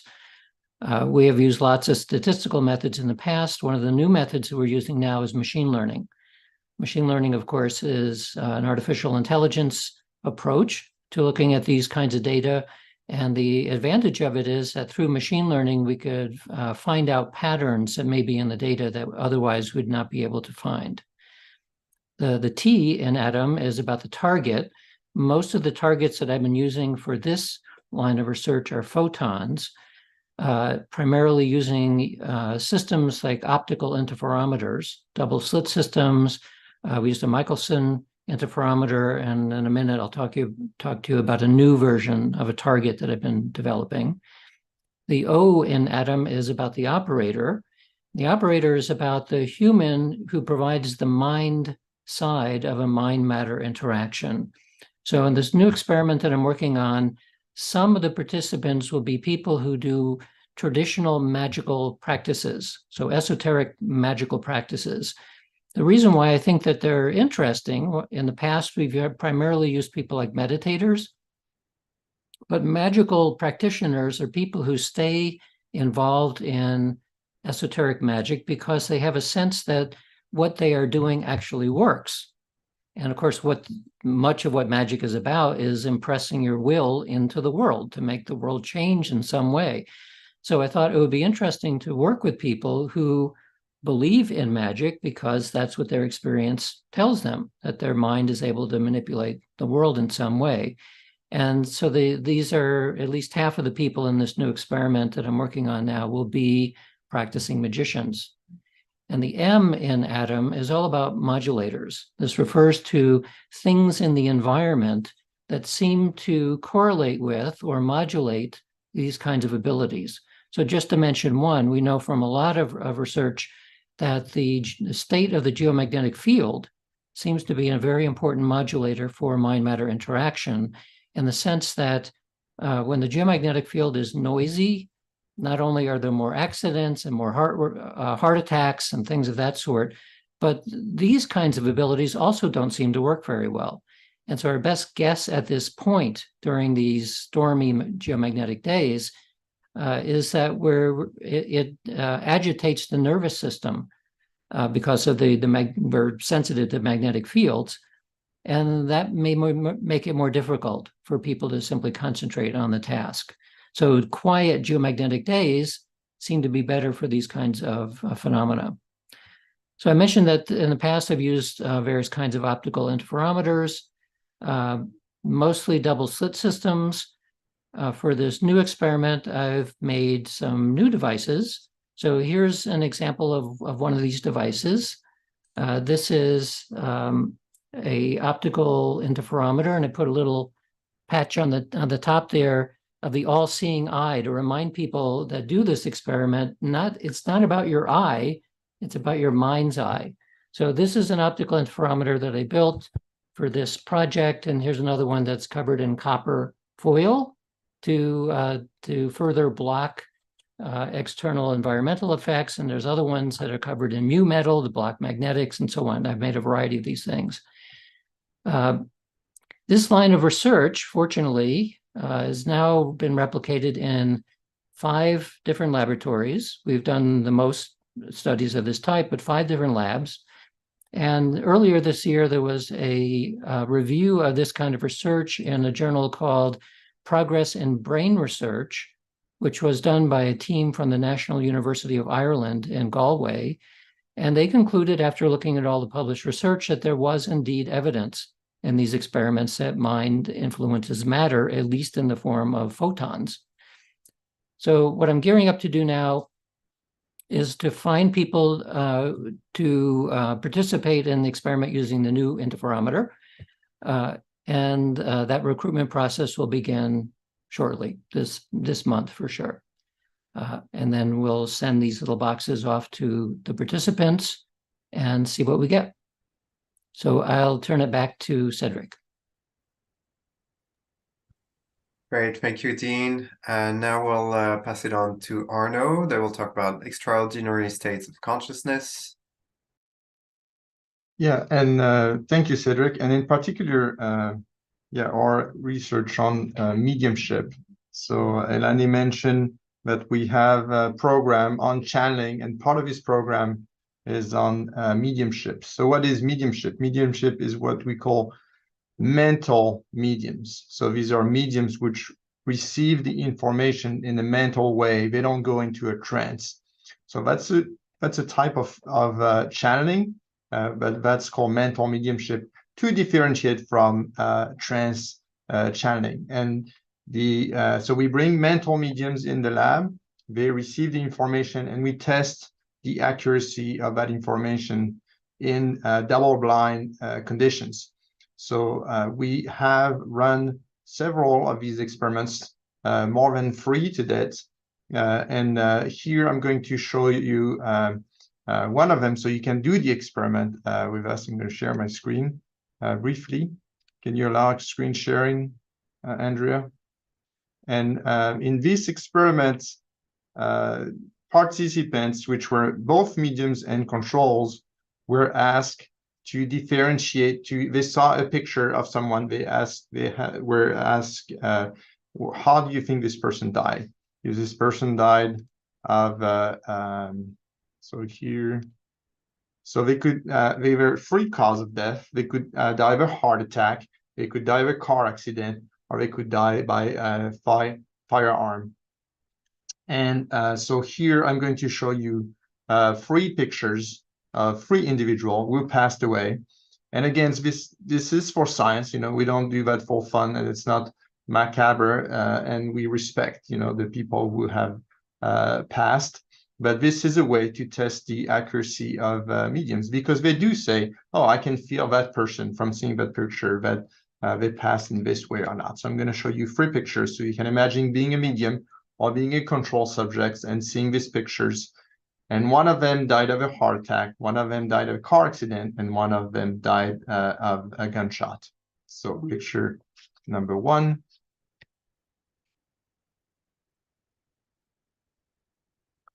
Picture number 2. And picture number 3.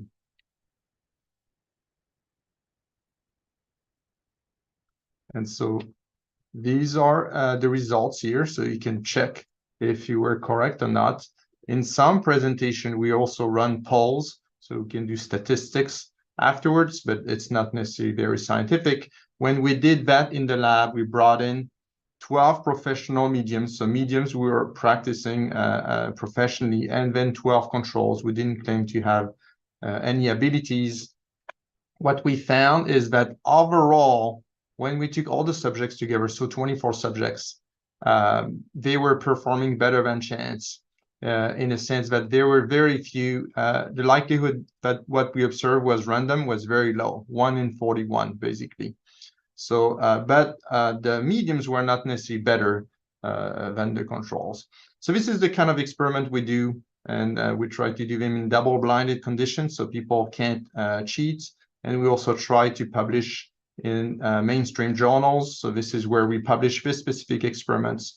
We also recorded their brain waves, and we found some difference between mediums and controls. And these are some of the other papers we've published on these topics, always trying to go for mainstream journals, so it will be read by mainstream scientists, and hopefully they will be convinced by the data. Another line of research we were conducting was what's the evidence for survival of consciousness after bodily death. And in all the experiments I did on mediumship, I personally didn't make any assumption whether there was survival of consciousness or not. It could have been telepathy. We're just looking for anomalous phenomena.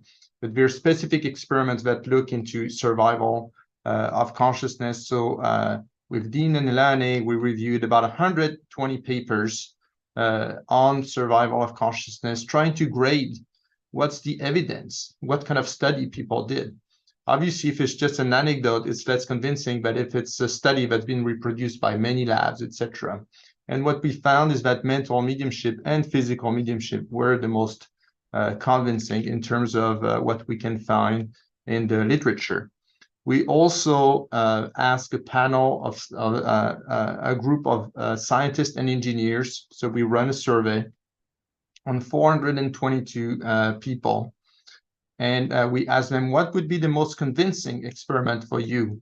We gave them a choice of 10 different experiments.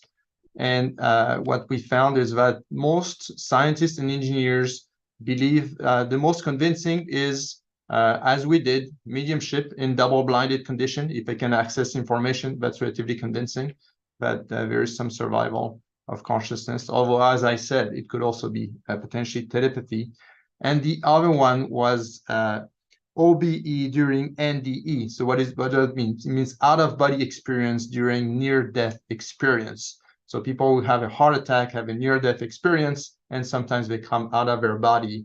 And they can hear and experience things while they have a heart not beating, for example.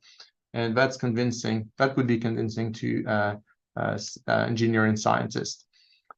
So that's just to give you a broad overview of the type of experiments we're doing on this topic. And I pass it back to Cedric. Thank you, Arnaud. That was a great presentation. And we'll transition now to Gary, our last scientist, that will talk about spontaneous remission. All right, thank you, Cedric. It's my honor to present about this legacy project of IONS. And I'm going to share some slides as well. And it's my honor to shepherd this project, which started a year after IONS was founded. So let's see if I can get my slides to move forward.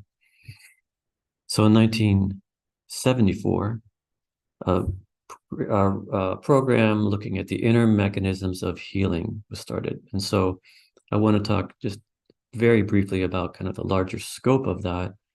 And as Marilyn mentioned about this inner mechanisms of healing, it had a large impact. One of the things that came out of it was the spontaneous remission bibliography. But this was started by Brendan O'Regan, who was the vice president of research at IONS at the time. And kind of one of the first activities out of this program, one of the first grants, was to study inner imagery as a complementary medicine, complementary therapy for cancer, which back then was very unorthodox and now is widely accepted as an adjunct therapy for cancer. Other activities in this program basically anticipated the emergence of the field of psychoneuroimmunology. And some of the products of that, I believe, in Claudia's retrospective, she mentioned the Heart of Healing, which was a 6-hour documentary co-produced from IONS and the Turner broadcast system. So that was a national television program. So a bunch of other stuff and a lot of other people, but one thing that did come out of it that was quite beautiful, I'm going to share with you about now, and which is continuing, is that in 1993, IONS published this book, Spontaneous Remission, an annotated bibliography. And so this book put together case reports from literature on instances of spontaneous remission. So the way that spontaneous remission is defined is the disappearance or complete or incomplete of a disease or cancer without medical treatment or treatment that is considered inadequate to produce the resulting disappearance of the disease symptoms or the tumor. So this became the first and world's largest collection of medical report cases like this. It ended up having 3,500 references, each of them about a case of spontaneous remission from 800 journals. And they were organized according to the International Classification System for Diseases. So this is the first 10 or 11 chapters. So I say it's classified that way because they're kind of awkward titles. You could think they might bunch them together a little bit better. This is the next batch of chapters. It seems kind of dry looking at it like this, but if you are a cancer patient and you pick this thing up, it's incredibly inspiring. So I just want to show you a picture of it. I mean, the hold of it's heavy, just the weight of this thing, when you pick it up, you can feel it. It's like, wow, I really have hope. And I experienced some of that personally as my father was going in his noetic journey as he coexisted with cancer for over a decade. And one of the things that he did was to buy a bunch of these books and place them in hospital waiting rooms all around, just so that he could spread this hope to other people. So it's very, a soft spot in my heart for this project. And so I'm happy to carry it forward. But the next phase that happened, which was to take the physical book and put it online, was championed by Marilyn Schlitz. And so that's where we are now. So right now on the IONS website, you can go on and see this resource in PDF form. It's been updated and it includes theories and frequently asked questions. And so it's a beautiful resource that's available right now. And what I'm helping to shepherd forward is our next phase, which I'm very excited about, which is to turn that into an intuitively searchable web-based tool. And importantly, so this is led by Joshua Weiss, one of our fellows. And the idea is that it will be a point of care clinical resource, and it's freely accessible both to patients and to physicians. So someone can go on really quickly, look up a disease, see what kind of instances of remission have occurred. And it will, as we are taking these data out, we're also collecting information about what the patients were doing other than their typical treatments. Ultimately, the idea is to support hypothesis generation in order to study this in the future.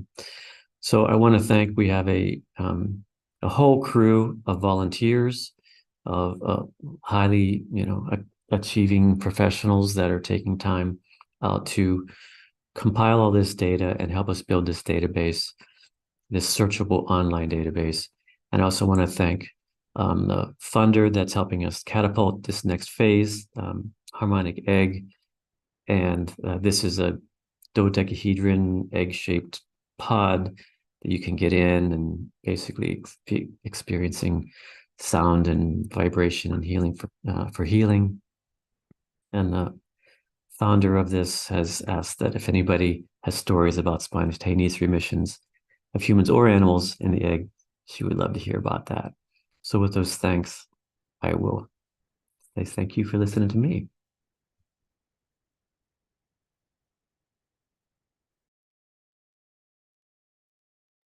Thank you, Gary, and thank you, everyone in the science team. Now I'll pass it on to Andrea for the next phase. Great. Well, yeah, thank you so much to the science team. And actually, we do have a couple, just a couple more minutes left on this panel. So I'm just curious if we can have just some closing thoughts from each of the scientists as we go here. They could be short or long, but it's just incredible insight into each of these projects that you're working on. So maybe just some final words from each of you before we move on to our next panel, if you're open to that. And Helané, if you want to start us off. Thank you, Andrea. I love my job. I love our team. I feel incredibly grateful and appreciative every day to be doing the work that I do.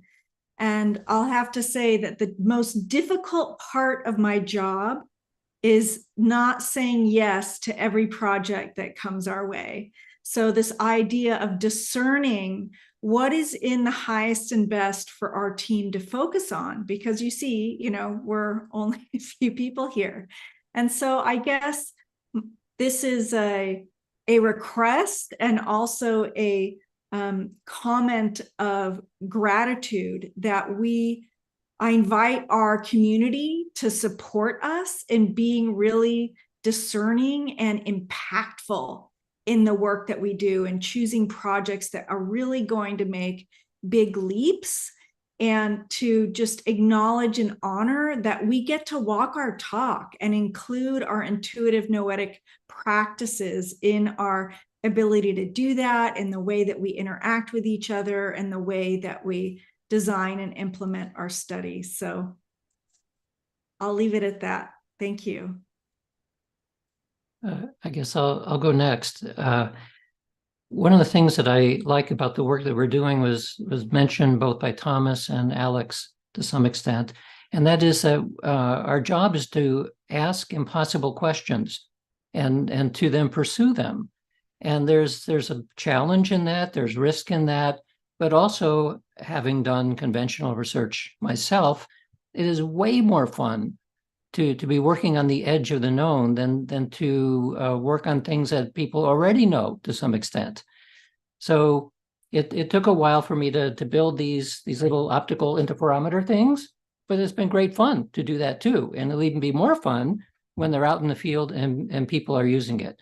And of course, even beyond the fun, it is also important because it tells us something about the nature of mind and matter. And the research to date strongly suggests that they're not really as separate as science has been telling us. They're much closer aligned with each other in some way. And so I think that's both interesting and probably important for the survival of our species in the future. So I'll turn it over to Arno next. Okay, thank you.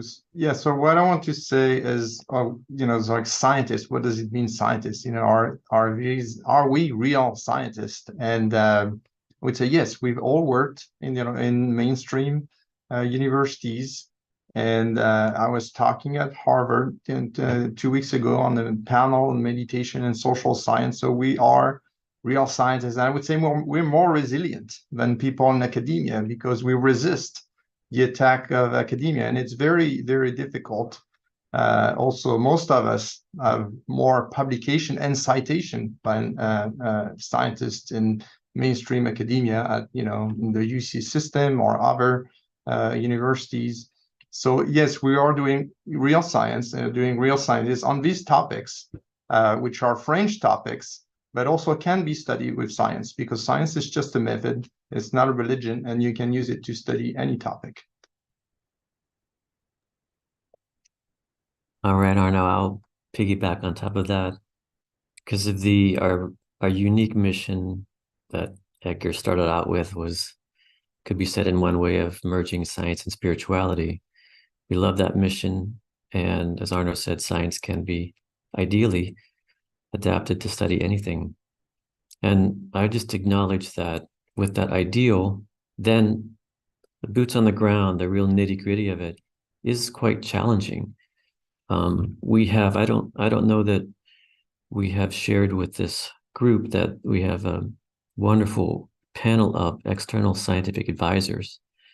And that panel includes practitioners as well as very prominent scientists. And we just talked about this a bit the other day, about kind of that there's clashes. Sometimes practitioners, they don't trust the scientists, and sometimes the scientists don't really want to open up their mind to adapt methods in order to, allow the conditions to see some of the magic. So the challenge on the ground is real.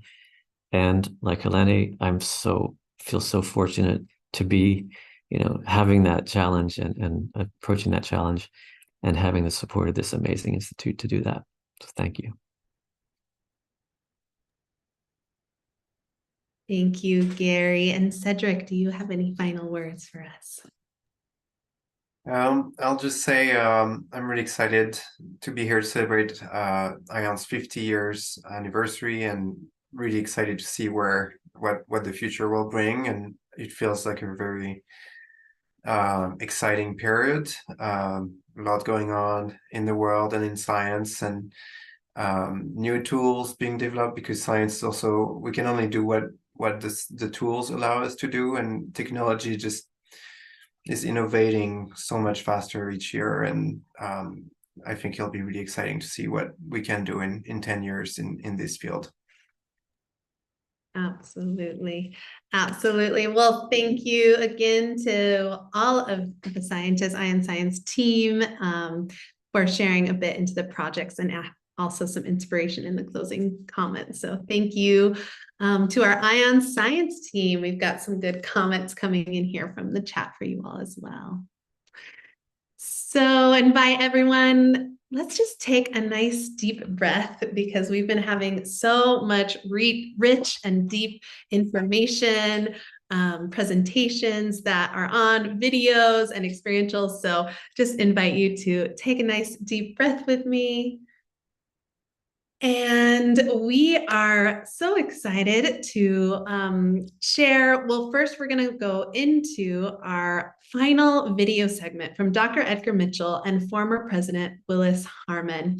And then followed by that, we'll hear from IONS Senior Fellow and previous IONS President, Dr. Cassandra Vieten.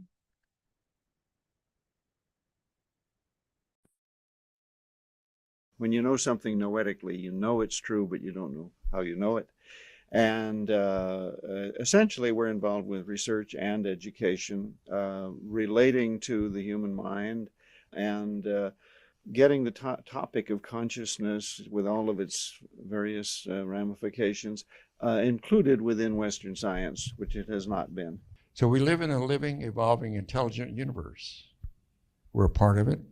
We cannot be separated from it, and are all interconnected with the entire system. And that's because we're all made out of matter.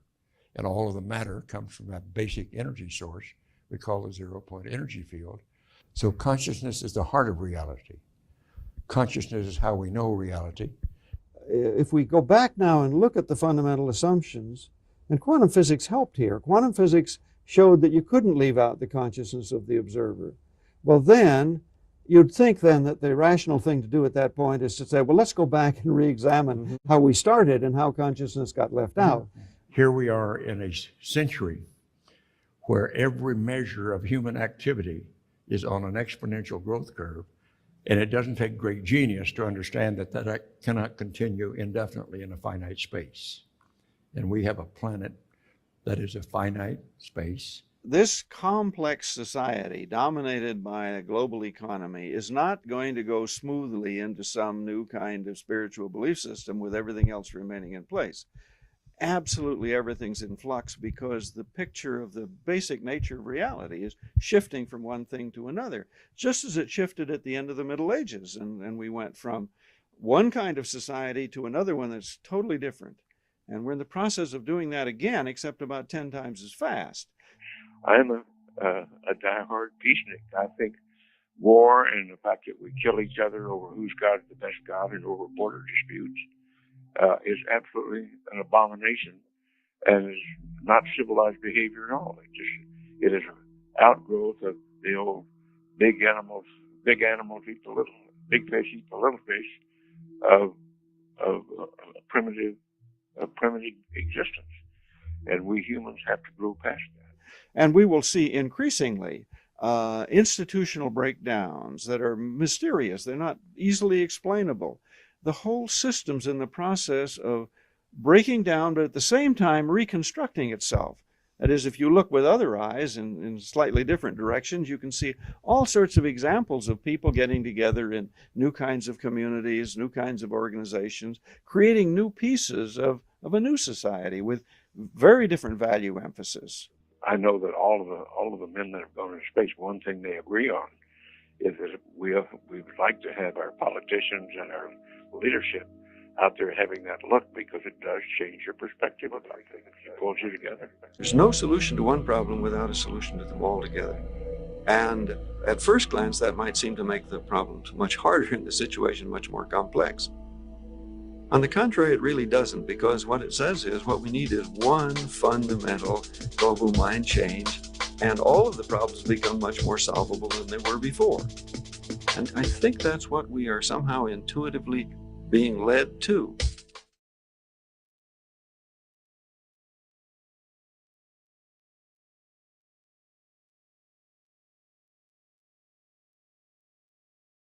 When you know something.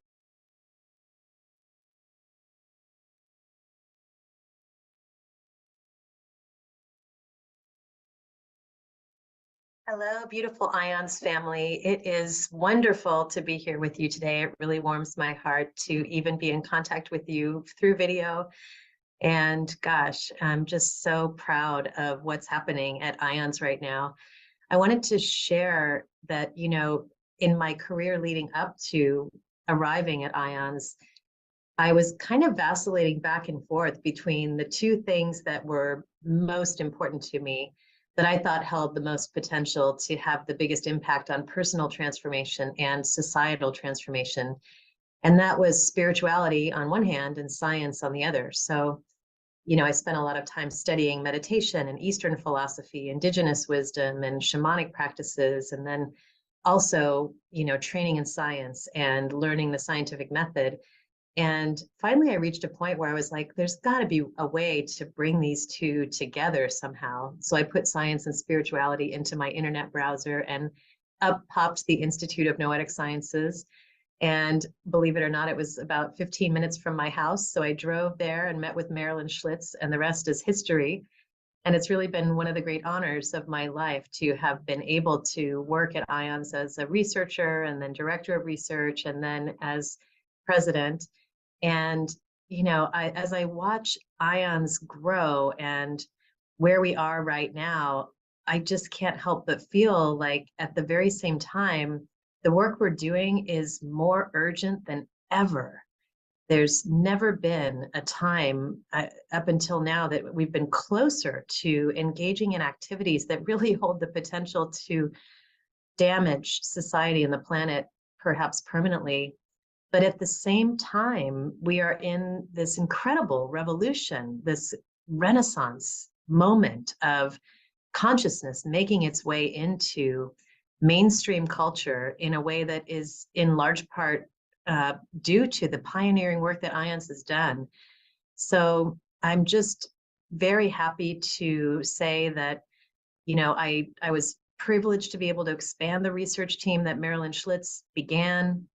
Now, as I look at IONS and the leadership of Helané, Wahbeh, and all of our scientists, and the leadership of the Institute by Claudia, Welss, and others, I just think that Edgar must be smiling down on us and so happy that we're staying at the frontier, that we're staying out front to make sure that the message and the science of interconnectedness reaches millions of people all over the world and addresses the urgent needs we have, as well as being one of the beacons of light for the Renaissance that's underway.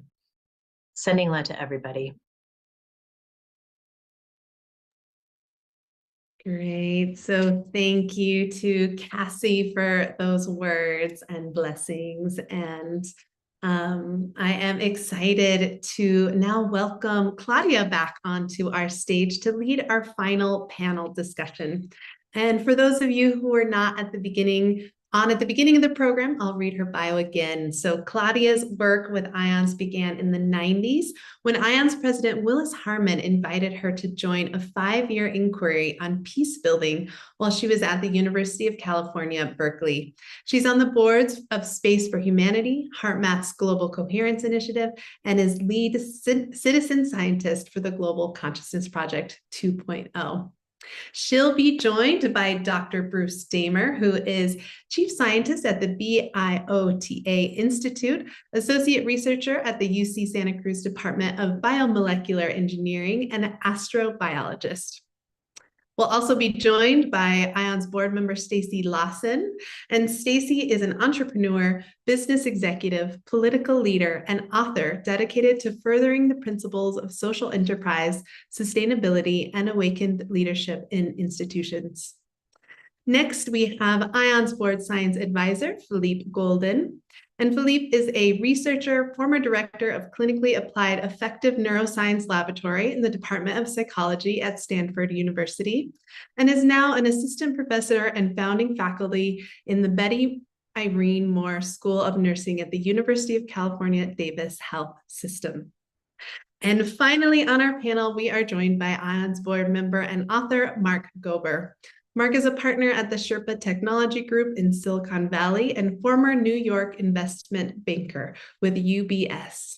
He is the author of An End to Upside Down Thinking and the host of the Where Is My Mind podcast.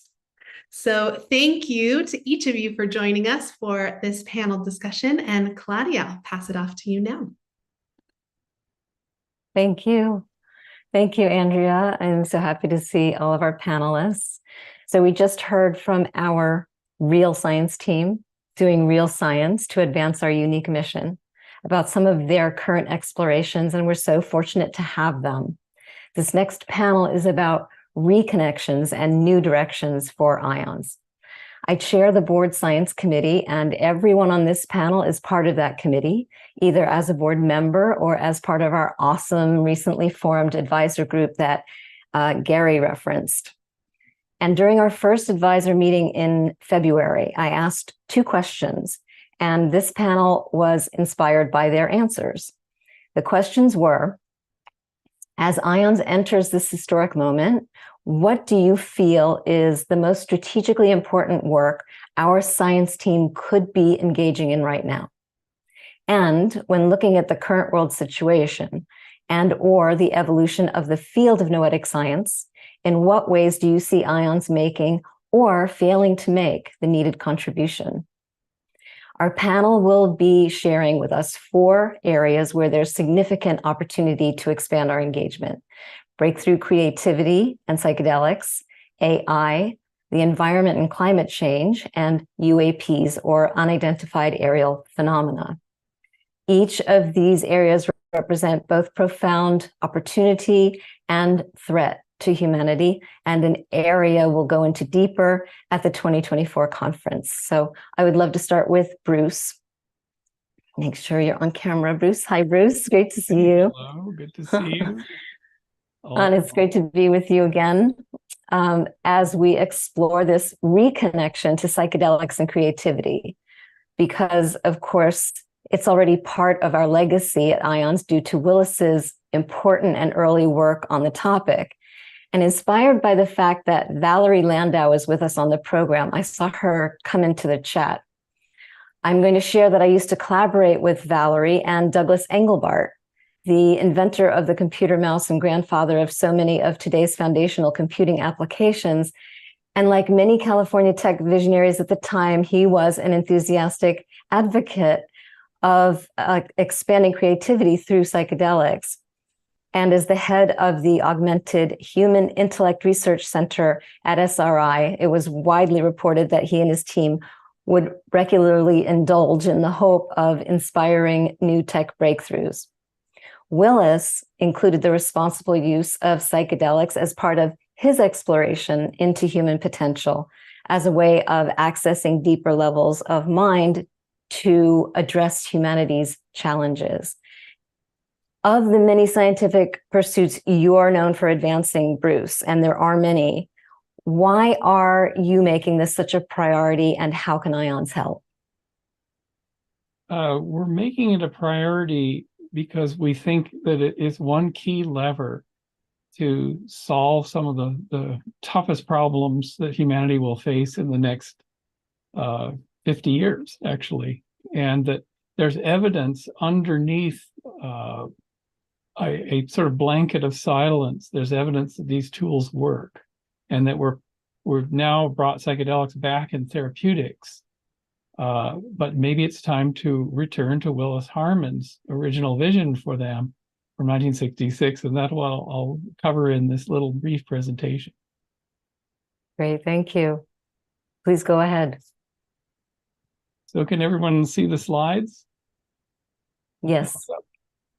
So the question we asked in the last few years, is it time to combine mindfulness practice, and I bring that up forward, with psychedelics to create genius class breakthrough insights in science, design, tech, and leadership? Because we're really going to need all the genius we can get in the next few years. But what is genius? Well, from the Latin term, it's the attendant spirit present from one's birth, or perhaps the innate ability or inclination from the root of gignere, which is to beget, to bring into the world. And everyone knows about Albert Einstein's downloads, his genius, where he would literally be taken over by a thought experiment, such as a man floating in an elevator, and the equivalence of gravity and acceleration, which led to general relativity. Very, very well-known scientific visionary download. But what are psychedelics? Well, from the Greek, they mean mind manifesting, or mind to manifest, from Humphrey Osmond in 1957. So in those years of what I call it, the dawn, the psychedelic dawn of the West, there was a lot of optimism about their use, including this article from '63 by Gerald Hurd, Can This Drug Enlarge Person's Mind? Where he states that narcotics numb it, alcohol unsettles it in the mind. Now a new chemical called LSD has emerged with phenomenal powers of intensifying and changing it, whether for good or for ill is a subject of hot debate. And then he goes on in the articles to ask, or to really kind of state from his experience, is it the unique quality of attention which LSD can bestow, the state of mind, which is the most evident mark of genius functioning? So the wonder drug went on in the early 60s. NASA was thinking of using LSD to train its lunar astronauts. Here we have Timothy Leary at Harvard and the research with Richard Alpert. And that, as we know from history, unwound. And at the same time, a promising line of research was started by none other than Willis Harman, later IONS president for 20 years. Then it was forcibly abandoned in 1965 with the criminalization. Here we have Timothy Leary being arrested. What was this study? What was this line?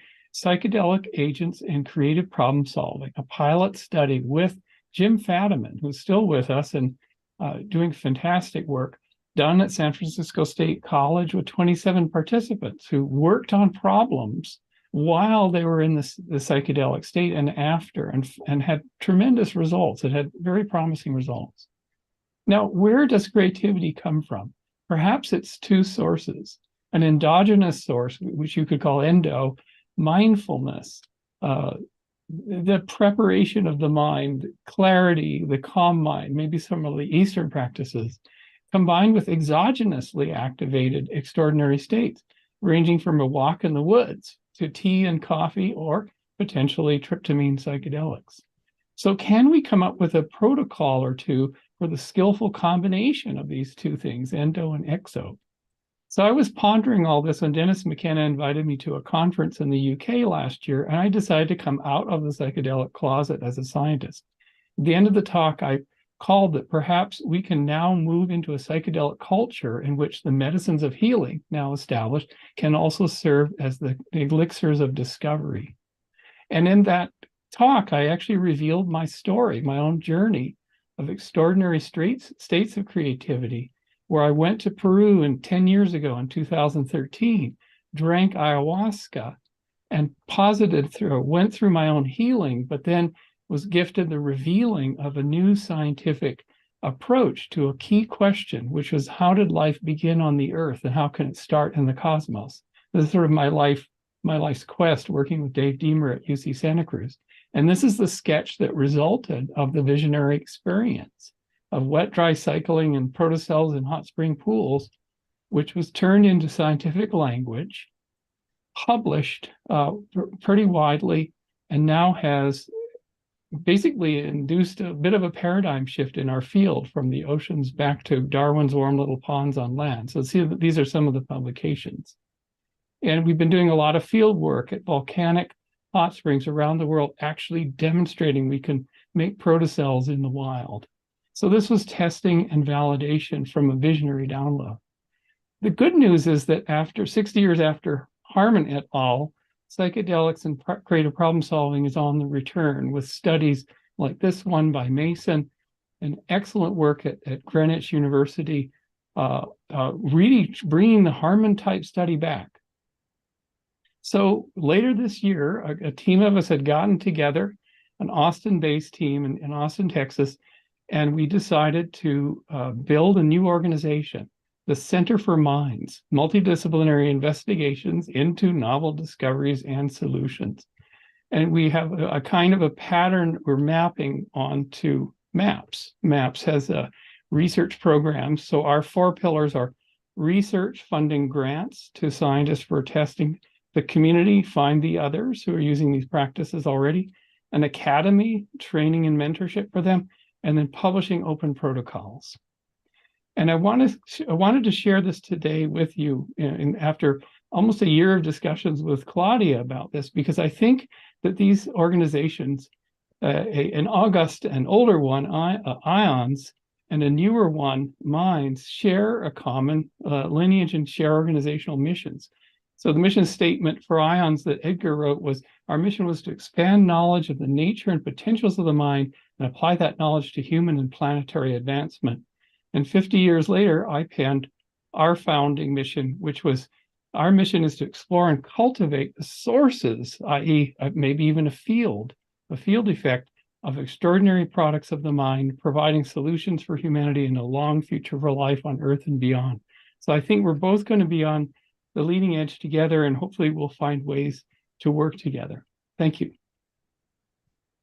Thank you, Bruce. What a joy to be on the leading edge with you. You have certainly been on it for a very, very long time. And thanks for sharing your genius with us today. I'm going to move to Stacey. Hi, Stacey. Great to be with you. Lovely to be here. I wanted to share, by means of introducing your topic, that one of the nonprofits that I represent, Space for Humanity, just welcomed Sophia, the famous AI robot, onto our board of advisors. Oh, fantastic. She's going to join 4 NASA astronauts, among others, on that board. And I just think it is a perfect example of how we're all experiencing the inconceivable speed with which AI is moving and being adopted. And this year, hundreds of AI scientists and others signed a statement issued by the Center for AI Safety that mitigating the risk of extinction from AI should be a global priority. And learning that gave me a really uncomfortable flashback, because I remember reading the 1992 Union of Concerned Scientists warning to humanity that declared that human beings in the natural world were on a collision course. And basically, everything they warned us about then is coming to pass now. So you are working on a bold new initiative to prevent human beings and AI from being on a similar collision course. Can you tell us about that work and how you see it relating to our work at IONS? Absolutely. Lovely. Thank you for being here. It's such a pleasure. As Claudia mentioned, I'm a IONS board member, but also the co-creator of a group called the Benevolent AI Future Coalition, which is a group of AI builders, funders, wisdom keepers that are all asking questions about how AI can elevate human consciousness and flourishing. Bruce was actually with us a couple of weekends ago as we talked about that question. And Claudia's asked me to speak about why the role of consciousness and IONS research in consciousness is so critical to the AI space. And I think simply the answer is that AI is not just the most powerful technology of a generation, but it's quite likely one of the most powerful technologies of human history. And what we do with it, how it goes, will depend on our consciousness. So I wanted to just unpack that a little bit. Some of you may have heard the recent episode of the Emerald podcast by Josh Fry on being a sorcerer in the age of mythic powers. If you haven't heard it, I would highly recommend it, as he opens with the mythical story of the sorcerer's apprentice, which many of you may know. So it's about an uninitiated young apprentice who makes an ill-fated decision to play with the magical powers while the master sorcerer is away. And I think it's relevant because the powers of AI are akin to the powers we've seen only in our most magical myths. So the ability to create reality, full-fledged realities out of, white space, to access tomes of knowledge, to read thoughts, and soon to read potentially the dreams of others. These are the powers of wizards and sorcerers. So actually tinkering with the notions here of like animacy and sentience and agency. And in fact, Arun Rao, who is one of the co-founders of the Benevolent AI Coalition with me, he's the head of AI product development at Meta. So he's on the frontier of what's happening in big tech around this. He calls their AI products creatures. He actually thinks of them as creatures. These are new synthetic forms that seem to have their own life. And former IONS fellow Julia Mossbridge, some of you know, she describes it as we're creating new minds. So here we are, we're becoming creator gods, like the stuff of myth and legends, and we're wielding power often without the proper initiations into such power. Now, the truth about the current large language models is that they're not near being sentient. Thomas spoke about this as well. They're simply optimized to predict the next word, and the massive data sets that allow them, that fuel them, make them uncannily good predictors. But we're seeing some strange things that we thought AI would be terrible at, like creative work, art, poetry, composing music. AI is surprisingly good at, but the things that we thought it would be good at, like synthesizing and presenting accurate information, turns out to be kind of tricky. We often see AI producing hallucinations or plausible but fictitious information. So where does consciousness come in? And I think there's like three questions that I would like to touch on quickly. The first question is around data, and what is the consciousness implicit in the data used by AI? Currently, many of the large models are created from vast amounts of data that are scraped off the public web. So from Reddit and Twitter and TikTok and these wonderful examples of human consciousness. So it satisfies the need for quantity of data, but not necessarily quality. And so I want you to just imagine instead AI being trained, for instance, on the accumulated knowledge of the world's great wisdom traditions. Some of this is on the web, yes, but many-fold more data resides in non-public archives, in texts, unpublished video footage, oral traditions, indigenous wisdom, which could be an essential global wisdom resource for all AI. And IONS, as Claudia may share, is taking a small but important first step with an organization called Service Space to leverage IONS' archive of over 50 years of leading-edge consciousness research in a unique IONS wisdom bot that can be replicated across many organizations that hold wisdom that we really need to be able to leverage as a national or even international resource. This leads to a second question, which is who will be training AI and how will it be evaluated? And I hate to say it, but at 52, I'm generally considered a very old timer in tech. Most of the innovators and builders of AI right now are in their 20s and 30s. And they're brilliant young creators, but they have not necessarily had the benefit of wisdom gained from grappling with their disappointments and wounds and traumas and conditioning that as humans we all carry. So if we are truly creating creatures, then without conscious awareness, we will certainly embed the unhealed aspects of ourselves into our creations. And AI could end up being the direct reflection of the unexplored psyche of humankind at scale. So back to the sorcerer's apprentice, we really need to have the training and the initiation rituals commensurate with the level of magic that we're wielding, right? So imagine pairing young developers and creators with psychologists and trauma therapists and mystics and wisdom keepers, perhaps psychedelic guides, right? Consciousness researchers. And another project here that is that Surface Space is pairing is pairing young people with indigenous tribal elders to capture their stories, their oral traditions and language, and then feeding that into an AI model, which is proving to serve both as a wisdom resource, but also as an initiatory process for the young people with the elders. So, and the last question that I just wanted to touch on was what will be the impact of human intention with the AI? For this, I wanted to reference a study that probably many here know about from a French scientist, René Pioche, many years ago, where Pioche created a robot which was programmed with a random number generator to travel around an arena, turning left 50% of the time and right 50% of the time, all at random. So left, right, right, left, right. And as expected, when he set the robot loose, it went on a random walk that ultimately covered the entire square footage of the arena. Next, he took a group of baby chicks that were just hatching and put them with the robot so that when they opened their eyes, they imprinted to see the robot as their mother. And then he reran the experiment.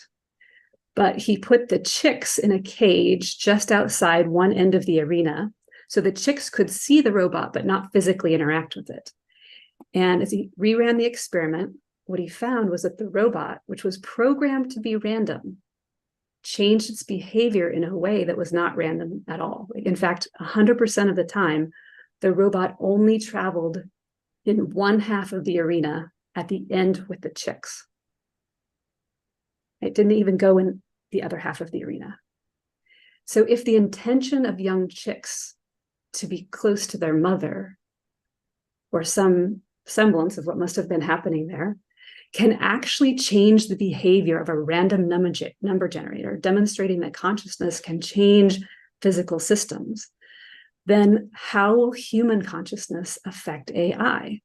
And the Loving AI project found that AI that was treated with love began to respond and behave differently than AI that was not.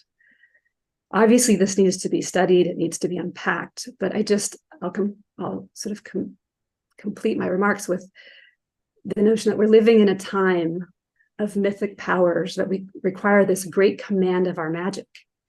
And I'm a technology optimist, but I know a deepening understanding of consciousness will be essential, and hence IONS consciousness research essential in creating wise AI, in loving AI, in being in relationship with these new creatures that we are creating, and in bending the arc towards a benevolent AI future. So thank you, Claudia, for having me. Thank you, Stacey. You're a wonderful storyteller, and it really makes this whole topic so much more penetrable in a way. I want to thank you. I know what you're capable of and how you set things into motion. So the fact that you're on this really makes me feel great. And thank you for mentioning service space. I want to add, for everyone who doesn't know about them, they operate on a gift economy. So they are doing this, helping provide quality data to AI for free, which I think is a wonderful indicator of project with integrity. Thanks, Stacey. Let's move to Philippe. Hi, Philippe. Where are you? Hi, Philippe. How are you? Greetings. Yes, great to see you. Hello. And thank you for joining today. Your topic is actually the most personal for me. And referring back to my experience with the Union of Concerned Scientists Warning for Humanity, I think that explains why. This conversation connects to our space legacy, actually, because the astronaut who took the Earthrise photo in 1968 was Ed Mitchell's Apollo 8 counterpart, lunar module pilot Bill Anders. That photo, we all know, allowed humanity to see the whole Earth from deep space for the very first time. And it changed our awareness about all life on the planet being part of a greater whole, or as Ed would say, that we're all in this together, quite literally. Meanwhile, 50 years later, we're facing a worse environmental crisis than ever. So, Philippe, what can you tell us about the environmental and climate crisis and consciousness, and how IONS can help make a meaningful contribution? We are all in this together, obviously. And so, actually, what I need to share just briefly is that so many young people, not just us elders, are suffering. They're yearning deeply for inspiration, for understanding, for spiritual leadership. So one of the things that we, and I'm at UC Davis, but connected with many other UC campuses. So actually with Alyssa Epple, who's a fantastic researcher in person and meditator, et cetera, at UC San Francisco. Several years ago, we had a thought about this, and now it's actually materializing. So in the spring of 2024, there's a group of people who've developed a 2-month-long climate resilience and social activism together with spiritual training program. And so if you don't know that University of California wide has about 500,000 people. And we're going to start with students, undergraduates and graduate students, and to have champions at each of the 10 campuses to start offering this 2-month-long training program to enhance emotion regulation, understand their own grief and dread and anxiety, climate anxiety, and to understand how different forms of emotion regulation can actually help transform, let's say, and via contemplative practices, mindfulness, compassion, nature practices, interconnected practices, into the energy for social activism and shifting from being a lone individual to enhancing their capacity by joining groups and feeling connected with others, because we know that being alone in that grief is a horrible recipe for sadness. The flip side of it is that we know when you step into the collective, together with a spiritual sensibility, that can really catapult people into action. And so if we're starting with a couple thousand young people at 10 different campuses, collecting data, understanding these, the mechanisms, and then hopefully extending out to even California State University, which is huge, and then extending to the faculty and staff. So we want to touch 500,000 people through the University of California, and then progressively, year by year, step out and extend. It's the training, but also the connectivity. And so how can IONS help? IONS can be a platform for helping consider what are the best practices to use, what are the best things to measure for long-term effect, and even specific mechanisms to help people be connected and to not be afraid to be connected. So that's even what we're doing right now. So, yeah. Thank you, Philippe. That's beautiful. And I can't help but think about the work that I do with Heart Math, which is very much about emotional regulation and what we feed the field as bioenergetic beings in a bioenergetic world. And what we're doing with Heart Math at IONS with random number generators and the Global Consciousness Project 2.0, which is the same sentiment as what you're describing, and what Stacey was describing with the robot and the chicks, about what is our agency when we move from those lower spectrum frequencies of consciousness into the upper spectrum frequencies, and how that might interact with our co-created reality. So thank you. Thank you so much, Philippe, for your work. You give me hope. Thank you. Then we're going to move on to Mark. Hello, Mark. Good to see you. Good to see you, Claudia. As always, thank you for being here. You were also a panelist on the program that IONS delivered on UAPs to celebrate Edgar's 93rd birthday in September this year. And I shared that Edgar was considered one of the grandfathers of the disclosure movement. And because humanity seems to be collectively arriving at what's being called our ET moment, IONS is re-engaging with the topic. The United States Congress recently passed legislation mandating government agencies and contracting corporations to release their UFO-related material to a special office that's being set up to manage disclosure to the public. What we learn will increase the already intense evolutionary pressure on the human psyche and on the modern world's dominant materialist paradigm. That's why we are talking to you today about this, and you've become a recognized voice on this topic. And we would love to hear your views about the intersection with consciousness. Well, first of all, Claudia, thank you so much for addressing this topic here. This is such an important one for all of us and for our quest to understand the basic nature of reality, which is what drives my interest in the topic. Who are we? Why are we here? Are we alone? I'm fascinated by that. And it seems that, number one, there's momentum, as you said, Claudia, that this is not a fringe topic anymore. Everyone's talking about UAPs and whether or not we're alone. You can read it on the news. The politicians are talking about it. So that's a big shift. However, the branding of it, in my opinion, is very narrow. It's about just UAPs typically, which refers to a craft in the sky, which is an important phenomenon to address, but we don't hear much about consciousness. And this is where I think IONS fits in very well with the phenomenon, because consciousness seems to be core to it. The UAP craft itself, while it is seemingly a real phenomenon to pay attention to and has been observed throughout history, I should add. There are many cultures that have talked about this sort of thing. I think the UAP itself is the tip of the iceberg. And it all starts with IONS' research on the nature of consciousness, the idea that consciousness is beyond the brain, and that scientific materialism, which is the predominant paradigm in modern science today, seems to be incomplete. And if we expand the paradigm beyond materialism and consider consciousness beyond the brain, all of a sudden, this phenomenon of contact becomes a very different story.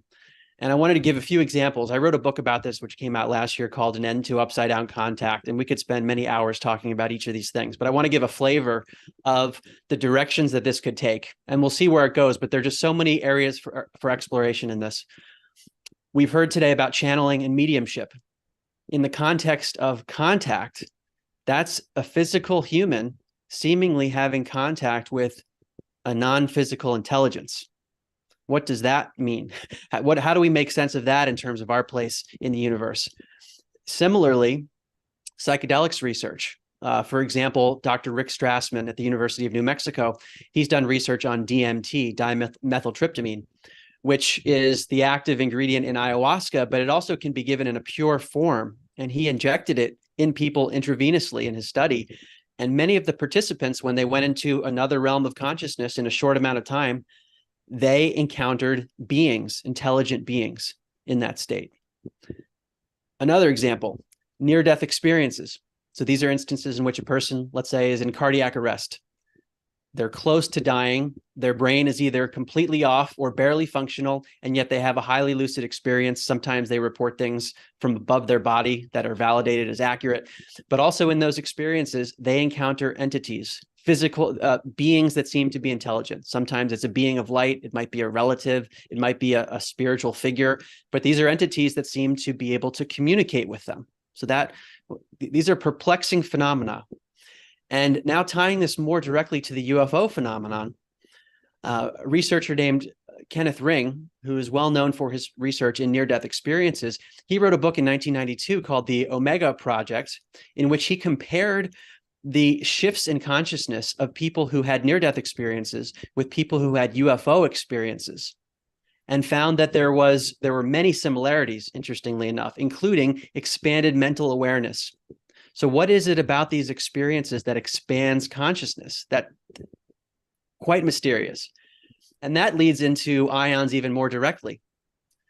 Dr. Edgar Mitchell founded an organization in 2015 called the Foundation for Research into Extraterrestrial and Extraordinary Encounters, which followed up essentially on the research that Kenneth Ring did, which was looking at contact modalities. What happens to people when they allege to have contact?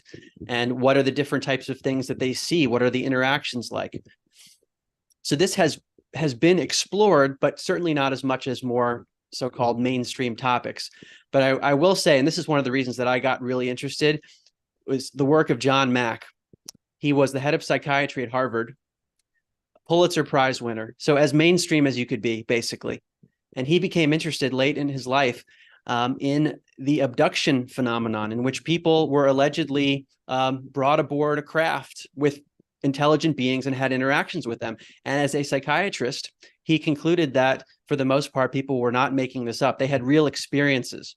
And interestingly enough, John Mack became interested in the work of Rick Strassman, who studied the psychedelic DMT, because people in the DMT experience were reporting very similar things to what John Mack was hearing from people who were not on DMT. Very interesting correlations here. And I want to close, because we could go on forever, with a quote from Edgar Mitchell that, again, had a big impact on me, and I included this in my book. He was asked in a 2011 interview why he had become so vocal about the importance of UFOs. And his reply was, well, it's important because it's real. He continued, he said, the evidence is that they have been coming here for a long, long time and have been influential in the evolution of our civilization. Thank you, Mark. That is a beautiful quote to end on. And I do feel Edgar's presence actually in all of these conversations. I thank you for bringing in the analogy of tip of the iceberg, because in all these areas, that's pretty much where we are with regard to consciousness and the intersection of these areas. And although we have been, as an organization, studying various contact modalities for decades, this is a new but very controversial case of contact modality. But if you put it in with the family of all of the other ones, like the channeling, and we were talking about with our science team, it's okay. It's another one. It doesn't have to be so strange. So thank you for helping normalize it for us. And I think we have time to go around and do quick closing comments. And we'll start with Bruce. I'll unmute myself. Yes, I think that this entire corpus of inquiry, which is a very beautiful inquiry, it's like coming at really the same thing. And this also goes back to both Edgar, and Willis, which is there a field that connects us? Is there something that is emergent that passes through non-locally information, insight to the mind, but also connection via the heart? And I believe that it's a probabilistic shaping machine. And that's our work on Origin of Life at Biota Institute, that life itself pushes forward and shapes the future to create it more likely that an individual cell will make it and survive. So if you get an entire planet that is pushing probabilistically forward against that second law of thermodynamics, against dissolution and all these forces, and is able to craft structures and memes and culture and inventions and create a future, it's actually a very powerful force of probability shaping. And I think that there's a clue in there that we're sitting in a probabilistic potential gradient, very much like when you roll balls down a ramp, those balls have potential energy. We're in a probabilistic potential energy milieu, if you will. And maybe there's a clue there that comes from materialist hard science that we're doing all the way to the experiential, which is where IONS is looking. So that's just some closing thoughts. Thank you, Bruce. So happy to have you on the team. Let's go to Stacey. Wow. Well, I think along the lines of what Bruce just said so beautifully and eloquently, I wasn't going to share this, but it seems very relevant at the intersection of this conversation. And that recently I had a friend who had an ayahuasca experience, okay, to tie in Bruce's piece. And in that experience, he's not a technologist. He actually experienced, surprisingly, interaction with light-filled AI that were intelligent beings that were actually stewarding the history of humanity at this time. So the question is, are these things even different? And I think Bruce said it more eloquently than I am, but the ability for us to bring consciousness to the exploration of these topics, to apply the scientific method and the principles that we know can move us forward, and simultaneously to be open to the notion that loving through the heart and our intention, even with physical objects like robots and AI, is in fact the magic making, the new myth building that Joseph Campbell spoke of, that we are in the middle of creating those new myths, actually creating whole new universes of possibility from our conscious awareness. And it's the most potent time that we've perhaps ever experienced as humankind. So I guess that's where I would leave us. Thank you. Thank you, Stacey. I'm struck by both of you have come to love in your closing remarks. And I think that's exactly where this panel needs to go. Philippe, closing comments. Yes. What comes to mind is exquisite release into interconnectivity as a means of supporting hopefulness for young people,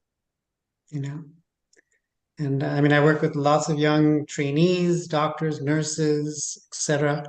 And this is really the best gift that we can give the next generation, is this exquisite release into the experience of interconnectivity. And we can call it love, consciousness, but that it is a visceral, direct, incontrovertible experience that then changes the trajectory of the rest of their lives. That's it. I'm going to remember that phrase. You'll hear it again on IONS programming. Philippe, thank you. Okay. Mark, closing comments. A phrase comes to mind for me, and this is from Dr. John Mack, the former Harvard psychiatrist who was studying incidents of contact. He used a term called ontological shock.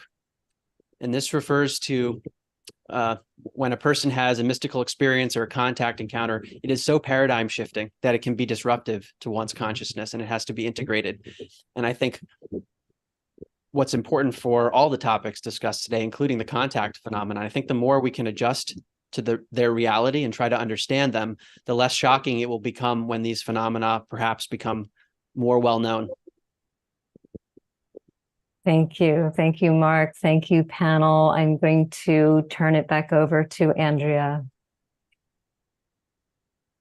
Yes, thank you everyone for being here. And we've just had an incredible event. We've had so many presenters and recordings. Of course, our Edgar Mitchell. I just want to say thank you to everyone who is here on the call.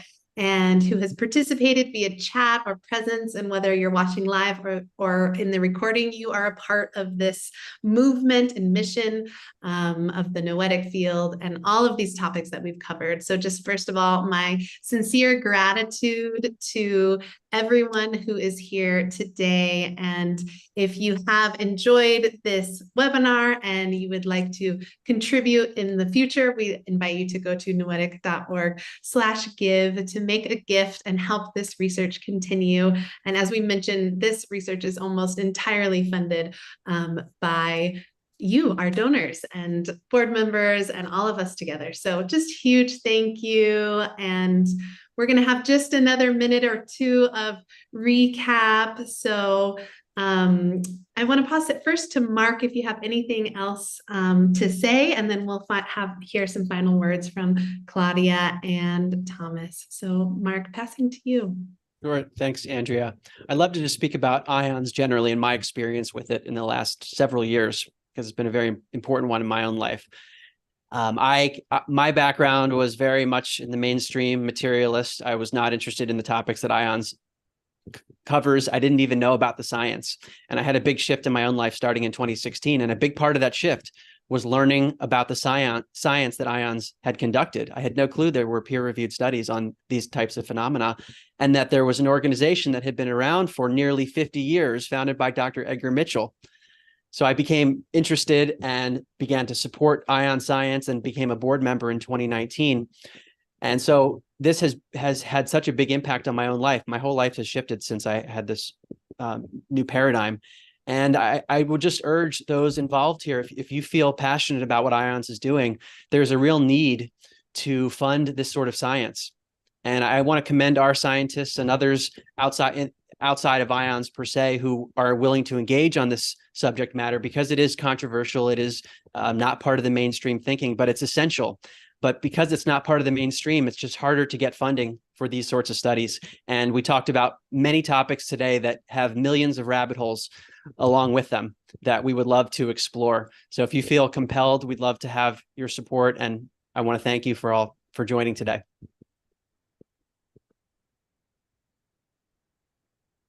Great. Thank you, Mark. And I want to bring it back to both Thomas and Claudia for any final comments. So Thomas, to you. I just want to say today has been wonderfully inspiring to me. All of our panelists and presenters and founder Edgar Mitchell and Willis Harmon have laid out, I think, a great map for us to follow going forward.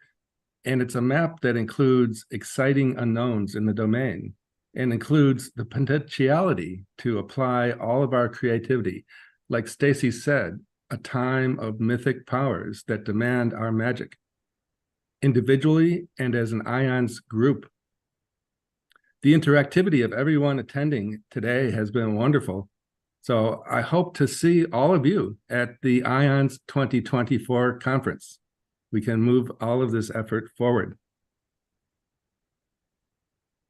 Thank you. Thank you, Thomas. It's so special that you were able to be with us today. And because we're out of time, I am just going to add my thanks to the IONS team, to every one of our speakers, and to our entire community, and end with words that aren't mine. They're actually from one of our donors, who said that IONS work, in my humble opinion, is the most important long-term exploration currently being done.